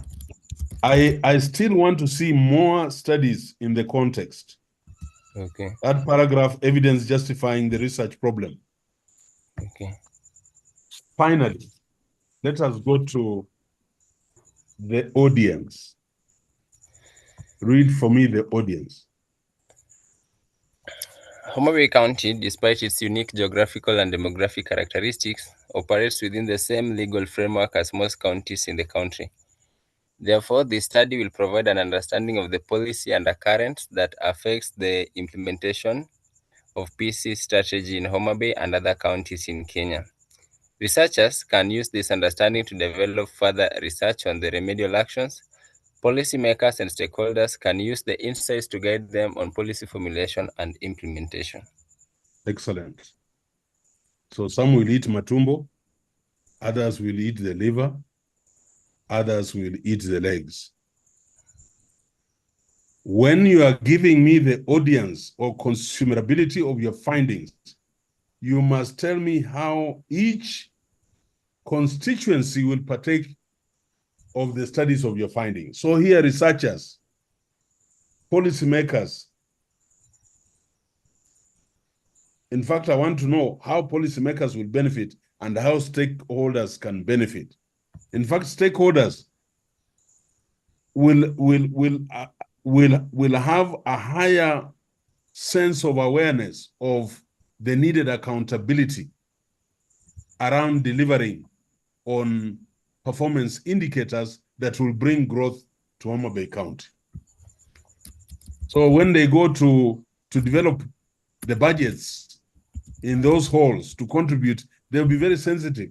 How do we make sure that that bridge is done? How do we make sure that we build more classes? So stakeholders will become more aware, more sensitive, and therefore raise the level of accountability in the county. I want this to be realistic. Noted, Prof. Yeah. Now, let us go to your objectives. I don't know whether, let us go to your objectives. The first one, horrible, to understand. You can't measure. You can't. Yeah. To understand. And this goes to everybody. This thing of understand. How are you going to measure? To understand. You can demonstrate an understanding, but you can't understand.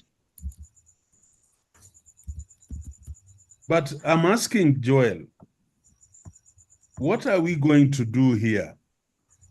What are we going, where are we going to an objective that will go and assess the level of implementation? Iko wapi hapa? I didn't include it, Prof. Yeah, si lazima niingie niulize watu, where are your performance contracting indicators, every department? Ama sio hivyo? So that you can see whether it is institutionalized.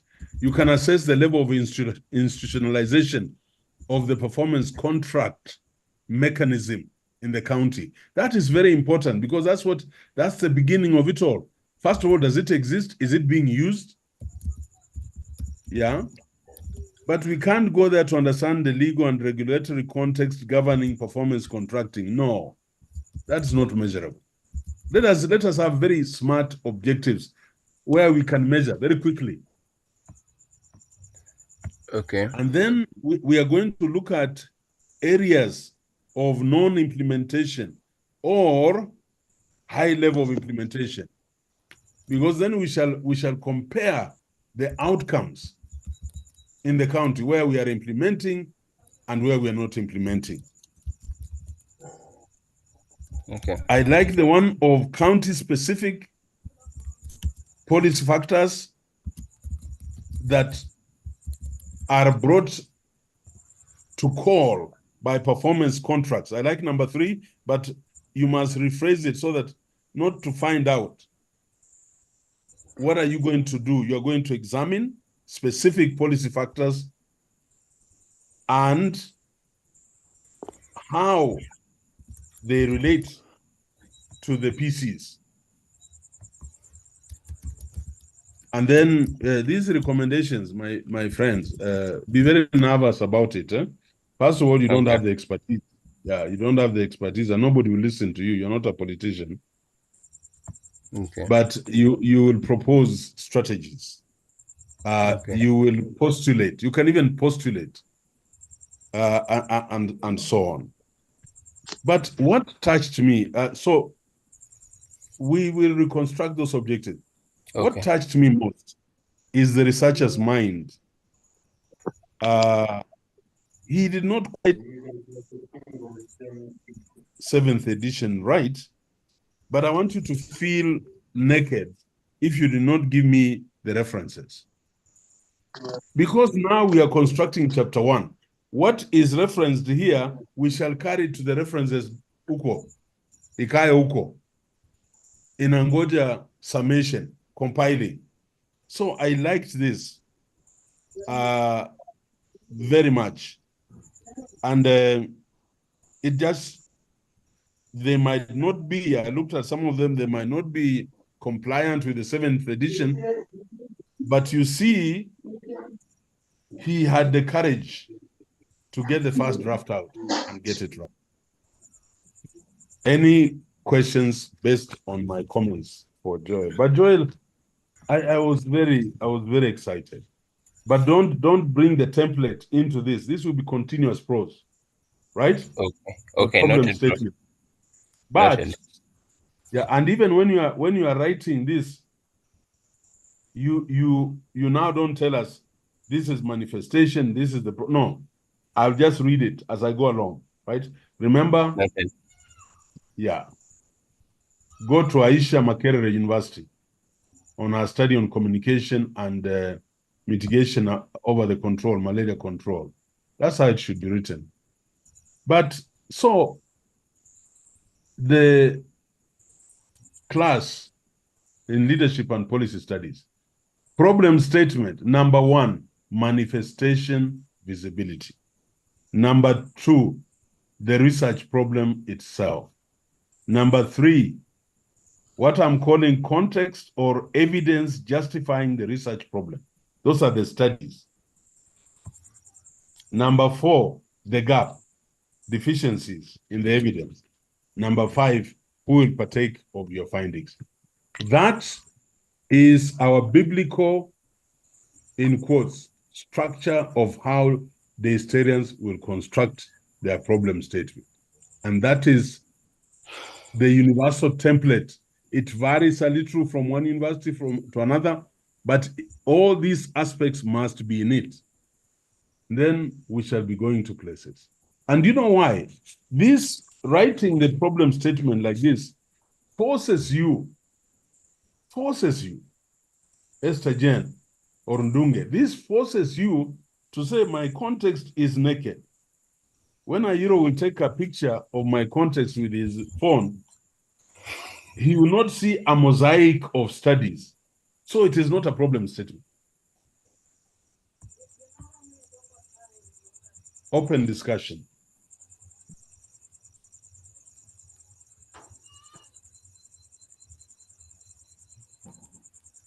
Any comments?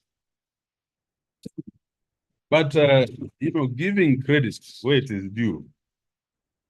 Joel, and I know what you have done as a researcher. And you know, the best way you can actually adapt a study, but just make sure that you're not saying you are the one saying it, but you're citing authorities. Okay. But kwa Kiswahili tunasema ya kwamba wale ambao mnakielewa Kiswahili tunasema ya kwamba huyu jamaa maandishi yake haya yameanza kuyeyuka. And I don't know what I'm saying. I actually don't know what I'm saying. I'm just teasing you people. Don't trust me. I don't know what I'm saying.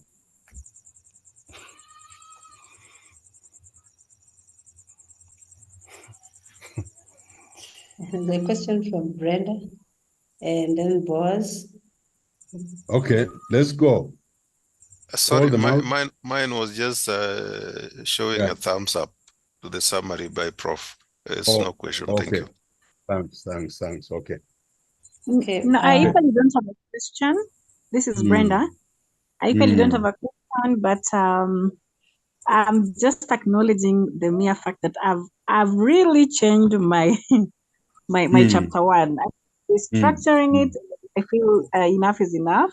I need to send whatever I have so far done so that you get to review it. But I must congratulate Boaz and Nyawita for the courage and the work they have done, which is quite good.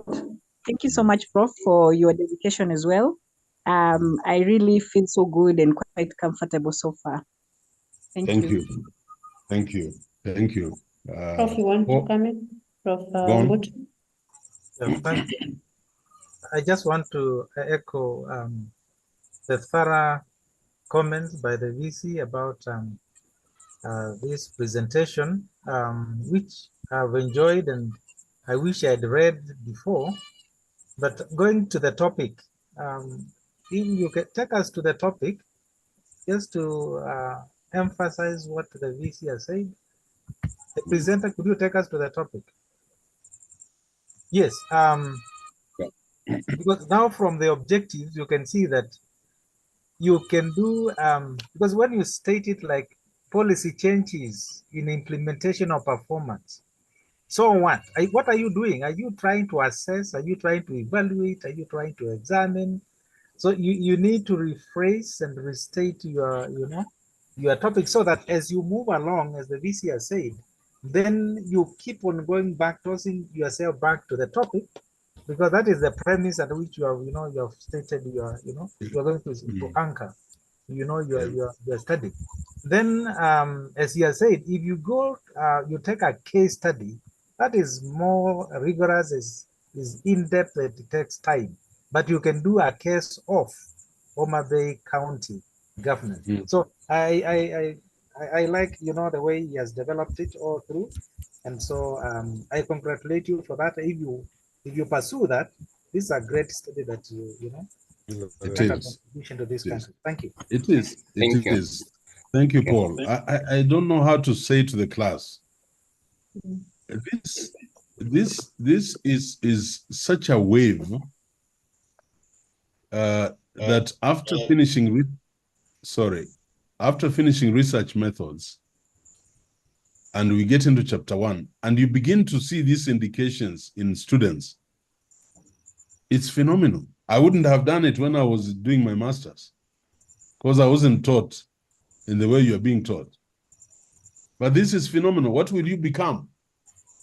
Some of these titles we are going to publish. I'm going to send you to journals to publish. Like, particularly like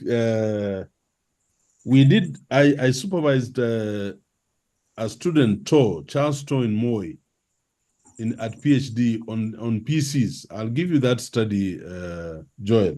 I want you to look at that. But even if you just Google, go to Google Scholar and Google Toh and Ayiro, put their performance contracting, you'll get the article. But what I'm saying is that I'm seeing something phenomenal if we can hold on to this. And that's why I was telling you people, this Easter is a break for us, but it gives me a chance to push. And this is the best way to teach chapter 1. All the articles submitted to me, I would like to subject them to this and therefore allow learning in the class. And then next week, before I leave for the US, I'll have covered chapter 2, but we shall still have classes the way we're having them. It just means I'll have to wake up a little earlier, or you have to wake up a little earlier to go on with chapter 2, which to me is also very, very critical, chapter 2. And then chapter 3 is generic. That is my biggest strength. So there we shall just walk through. A walk in the park, chapter 3. Alafu, you are ready for defense? Okay. Yeah, that's where. Ms. Mary, a PhD candidate. Mary, you can say which program? Thank you and good evening, everyone. I'm taking PhD in development studies and I'm really excited to be here. We are also learning a lot.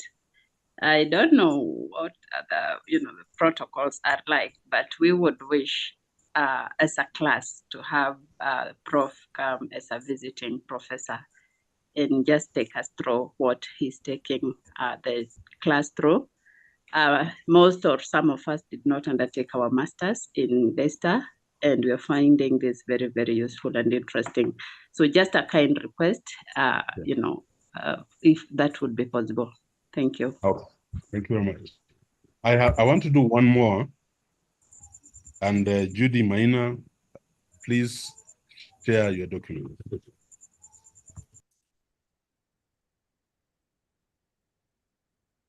Okay, let me share in a moment. And the PhD students who are joining us, that's not, I don't eat that much bread. That bread and banana and sugar and nuts and eggs is the concept of mixed methods research. You have all those things, then eventually you get bread.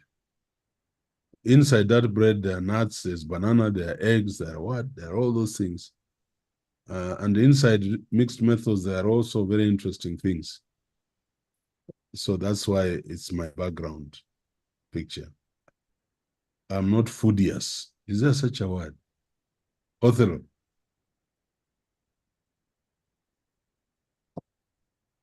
Nanur, Othello, Prof, is that a word like foodious? we can do a hybrid of English. Okay. Judy, read me your topic. Okay. Good evening to everyone. My topic reads, examining the complexities of curriculum pedagogy transition, an investigation into the pedagogical intricacies encountered with the introduction of competence-based curriculum in Kenya. Can you count the number of words?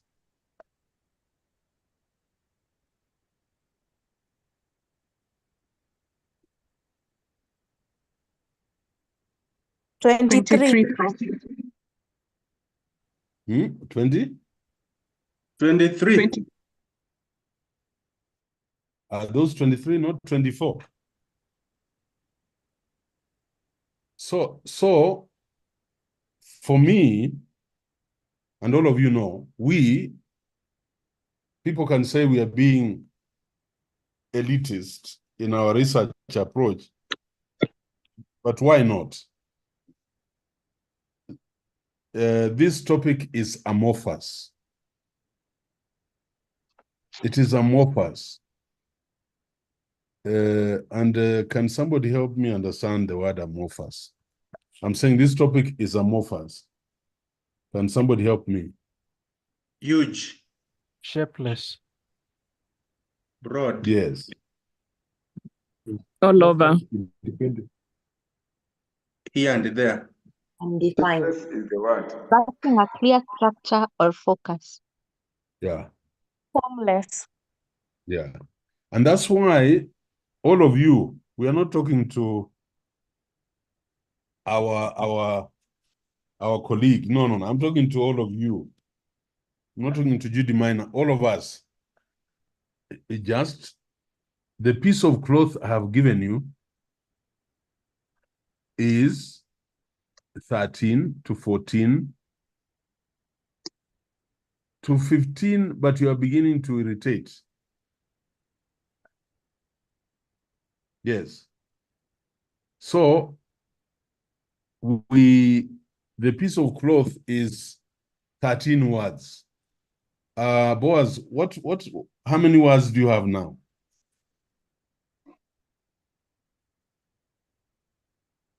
Just back to you. How many words do you have?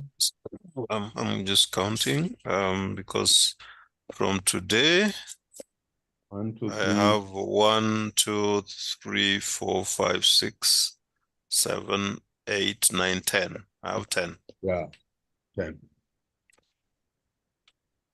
And you'll be surprised, Joel, even with that long topic, how many words will you have?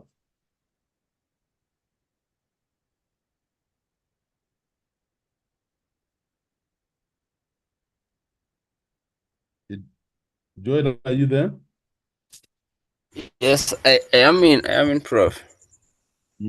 How many words does your topic have now? Before I had 13. Yeah, 13 words. So yes, Prof. I am saying the first struggle for everybody is to avoid having amorphous topics. I don't want to ask you, what do you mean? I don't want to ask you, what do you mean by that topic? So I looked at this topic and examining the complexities of curriculum, pedagogy, transmission. And then we say an investigation, and we have just said examining. An investigation into the pedagogical intricacies, those are complexities encountered. So this topic is supposed to be examining the complexities of curriculum, pedagogy, transition, wonderful area of study, a case of CBC in Kenya. That's all. That's all. And Judy, I hope you are with me. Examining the complexities of curriculum pedagogy transition, a case of competency-based curriculum in Kenya. So this is 1, 2, 3, 4, 5, 6, 7, 8, 9, 10, 11, 12. Ama sio hivyo? Yes, Prof. Yeah. And you get what I'm saying? Yes. Yeah. And don't worry whether the other day it looked okay. It will never be okay until you have come from the field. All of you.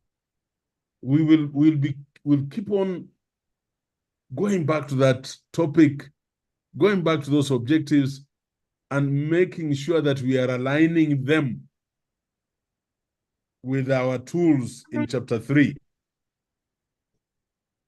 So that's one. Now let's move on. Now, even before God, you just sound tired. Background to banana growing, background to milking goats, or background to what? I mean, you're just tired.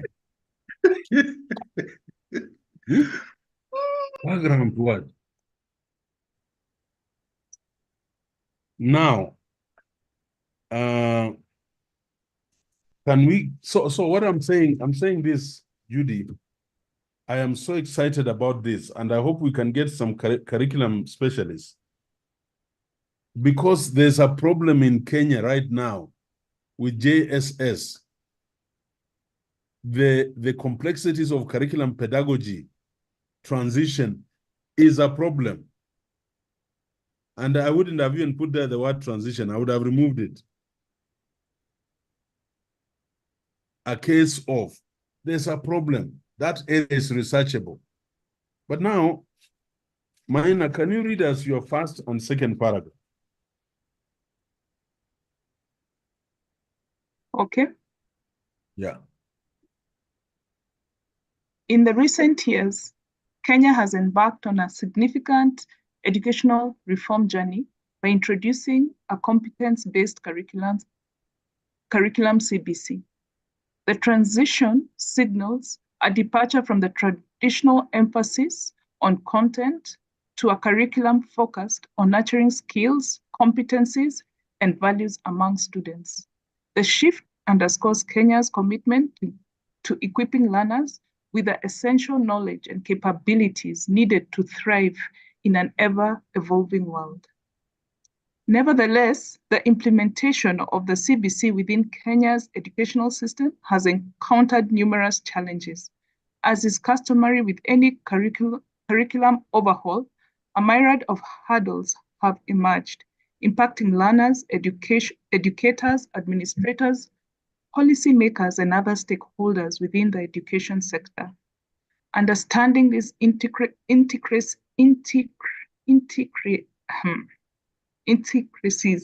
is vital for identifying barriers to successful curriculum transition and maximizing the potential benefits of the new education paradigm. Okay. And I'm going to be very brutal, not to me, but to all of you. First of all, we are doing research. We are doing research. So you are walking where others have walked. Where are they in those two paragraphs? No single citation.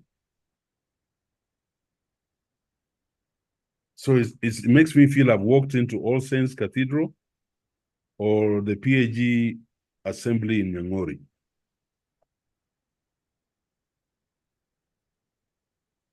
There are no citations. You are making superfluous statements that are not supported. So I need citations, minor. But remember, it is research. In fact, type re-search. So that's what it is all about. That's why citations, no, then -search. Yeah, thank you. You are researching. So I want to see citations. The other one is you are making me go into Genesis. And it's like Moses walking in the wilderness. I'm actually in the wilderness. Remember what I told you. And I'm not talking to mine, I'm talking to the class.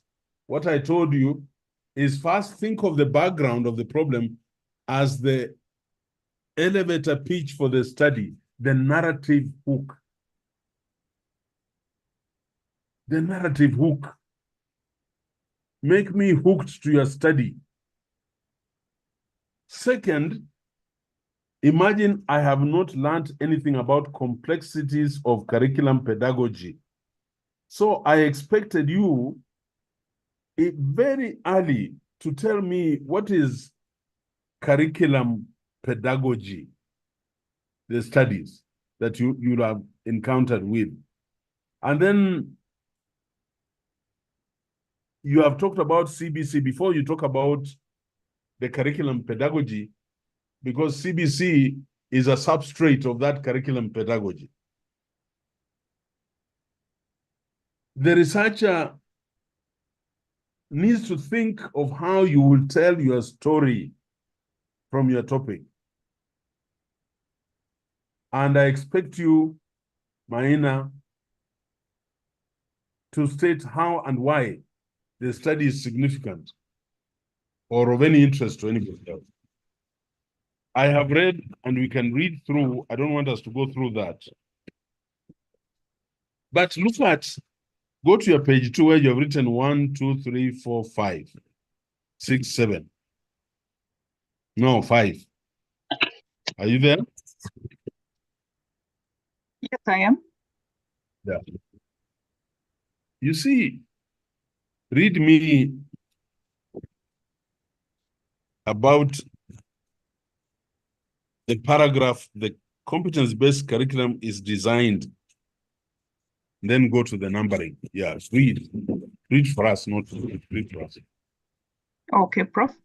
The competence-based curriculum is designed to promote holistic development by prioritizing critical thinking, creativity, problem solving, and practical skills alongside academic knowledge.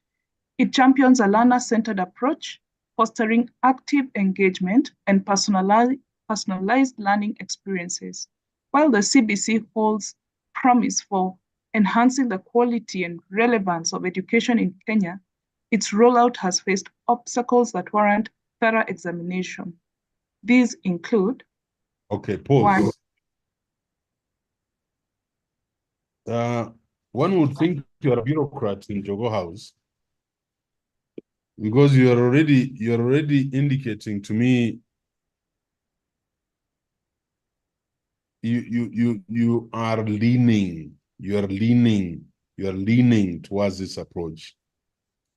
But you are a researcher and objectivity is very important. So I would not say it champions. It is intended to be. I wouldn't say it champions. I wouldn't say codes promise. Yeah, I would be saying it's intended, it is developed with the intention of enhancing. I would remove, I don't know why, I'm feeling some sense of sentimentalism. But now, look at number 1 to 5. So what do you want to do with this? And listen to me. What do you want to do with these obstacles? Has faced obstacles that warrant thorough examination. So you want to, this study is intended to examine all these. And I would advise you to, because of APA 7th edition, you must be very nervous when you start numbering. You number after you have indented a subtopic. So it can't be that. But look at all this. You want to do a thorough examination of all this? Is that your point of pain? You know, even just curriculum design and development alone would be a full study. And in any case, you are talking about pedagogy. You are talking about complexities of curriculum pedagogy. So me, if I do any of these things, it is how they enhance pedagogic, the instruction, the delivery of curriculum, which is pedagogy. So I would be very nervous to have that facet that you put there. Now let's go to statement of the problem.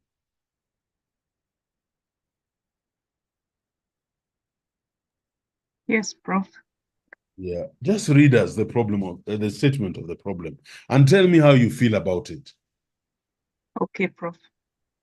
The competence-based curriculum CBC introduced in Kenya's schools faces many problems that can make it hard to put it into action successfully. These problems include things like how the curriculum is made, if teachers are ready for it, and having enough resources like books and technology. Even though the CBC could help students learn better, these challenges get in the way of making it work as well as it could. So the main problem we are looking at in this research is figuring out what these challenges are and finding ways to fix them so the CBC can optimally be applied in Kenyan schools. Yeah. So the main, the main problem we are looking at in this research is figuring out what these challenges are. I thought you have already listed them. And finding ways to fix them. All these challenges, you have run away from pedagogy, that is our thrust in the topic. I'm not talking to Maina, I'm talking to all of us. You are running away from that.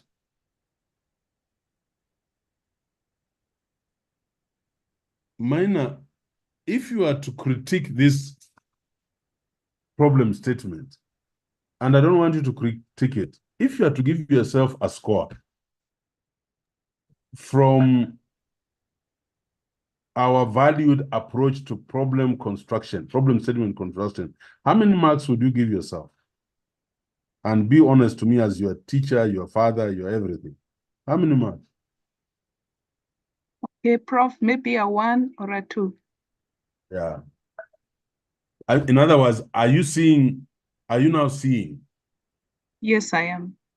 Yeah, and please remember, I am not being hard on you. I have said one of the things good writing mentors do, for example, is to teach you not to be afraid to write badly. Get the first draft out, even if it is awful. And I want to thank you for doing that. Your ego is not at stake.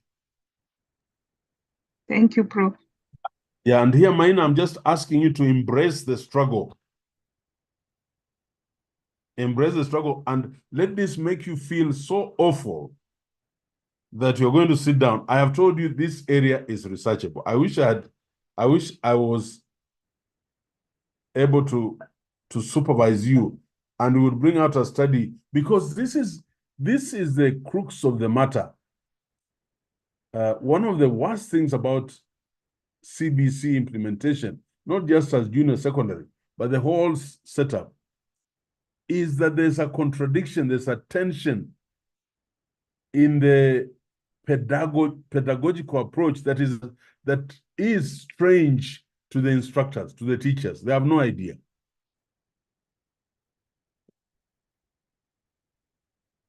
Is it complex? Yes. Can it be understood? Yes. What is the bottom line is about resources and capacity development. Let's just run through your objectives. No, first of all, I looked at the purpose of the study. And the purpose of the study is a narrative. And Maina, not Anne, Yes, Judy Prof. Maina. Purpose of the Yes. study is the narrative, is usually 1 or 2 sentences in continuous prose. Right? Okay. So just, yeah, don't 1, 2, 3, 4, 5. You seem to be in love with numbers, but you'd have to dissuade yourself very strongly and write in narrative the purpose of the study. Now, let us go to the objectives.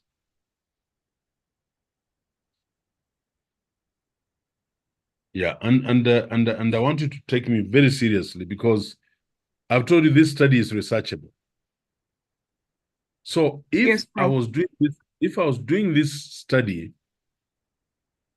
you are already going into to examine the process of designing, developing the competence-based curriculum in Kenya, including its alignment with education objectives and standards. That objective is not smart. But what would I be doing? What would I be doing? My first objective would be to examine. I would be examining the tenets of a CBC curriculum. Yeah. What are the tenets? What is the architecture of a CBC curriculum? That's the first thing. The second one is I would then evaluate the existing curricula.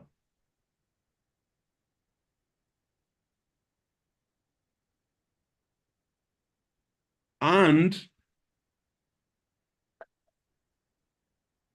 its adherence to the tenets of CBC models.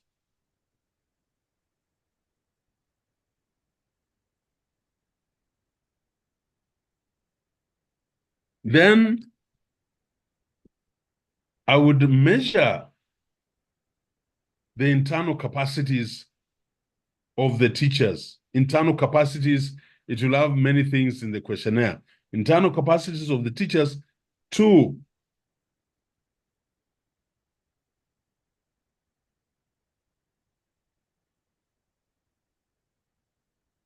their ability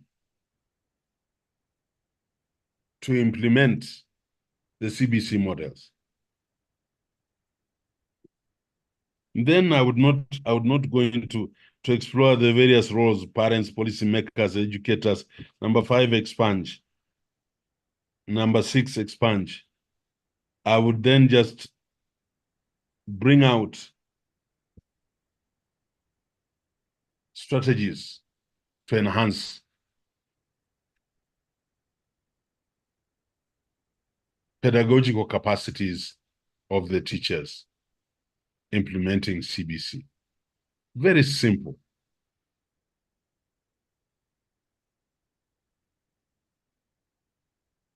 Are we together? Yes, we are. Yeah, and of course you have supervisors.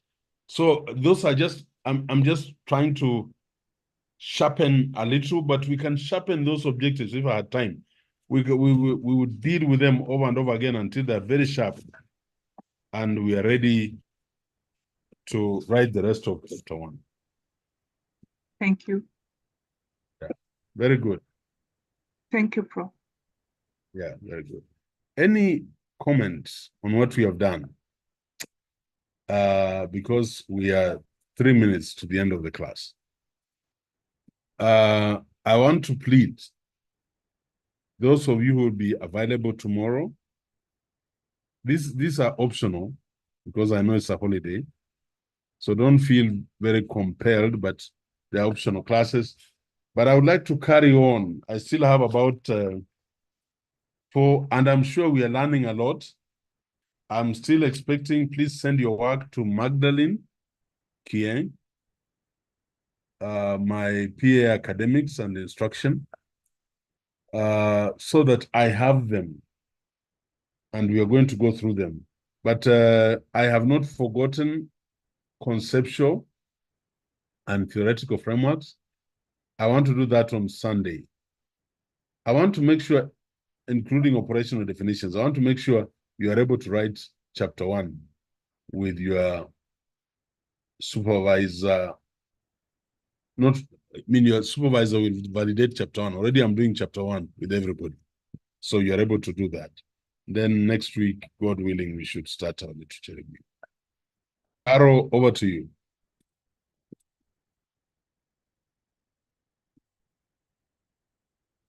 Caro, is she there?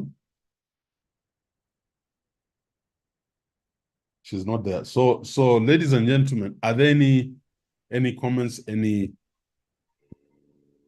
worries? Not worries. We can't, I don't want you to be worried. Remember what we said, Othello?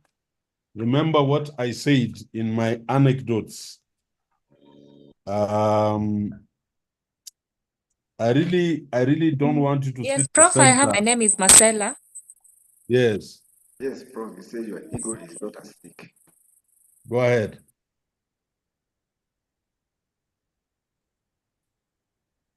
So I don't want you to keep saying, how will I do this thing? That will paralyze your mind. Yeah. And just remember, research methods has its own intractable ways, and you must sit in them. Marcella, you wanted to say something? No. Yes, Prof. Yes, go ahead. Thank you, Prof. My name is Marcella. I'm not in this class, but I'm a PhD candidate. I just thought of asking if it's okay for us who've also been invited to this class by extension of us being the steerants, if we can also share our concept for feedback, Prof, having listened through what my colleagues are doing. I think by the time I share mine, I'll come out with a very good feedback, Prof, to allow me to proceed. No problem. We are the same. We are the same. That's why I'm putting up a 1,000-seater lecture theater at Musau Muama. We'll be sitting there, all of us. And we just play with research methods. No, I'm saying it's okay. I'm joking. I'm saying it's okay. Thanks, Prof. So we send to the coordinator so that we are probably lined up. Yeah. Send them to the coordinator. They know the process. I like having hard copies when I'm sitting in the car. Anytime between here and Valley Road or between here and Eldoret, I'm marking. I'm looking at them. I'm looking at this and that. Yeah. Thanks a lot, Prof. Yeah. This is Machio. I'm assuming that we'll look at my topic tomorrow because I was the last topic. I've already looked at your paper. You're lined up. Yeah. Okay, thank you. You have lined up. Someone kindly type on the chat the contact of the coordinator kindly. Where is Carol? She's the one who has the. She's Prof, I'm here. I can hear. Carol, are you there? Yes. Yeah, they want to give them the email for Magdalene Kieng. They're able to submit to her. Yeah, because this is a large group and we can't, as they come, we need to do away with them as fast as possible. I am hoping that by Sunday, I'll have about 15 of you to 20 cleared. Okay, Prof.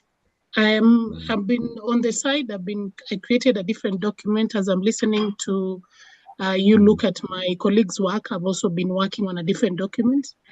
Okay. So whatever you will show tomorrow, there's an improved version of it. But then send it to Magdalene. Okay. You are the one dealing with incest, isn't it? Yes, I wanted clearance on the topic first. Okay. Yes. All right. Sir. Okay. Prof, yes. This is Sam Nyabere. Yes, Sam. I was hoping that you would review my paper tonight, but you've done a good job reviewing the other colleagues' work. And tomorrow I will be traveling. So is it possible for mine to be scheduled for Sunday? Because Sunday I'll have got home.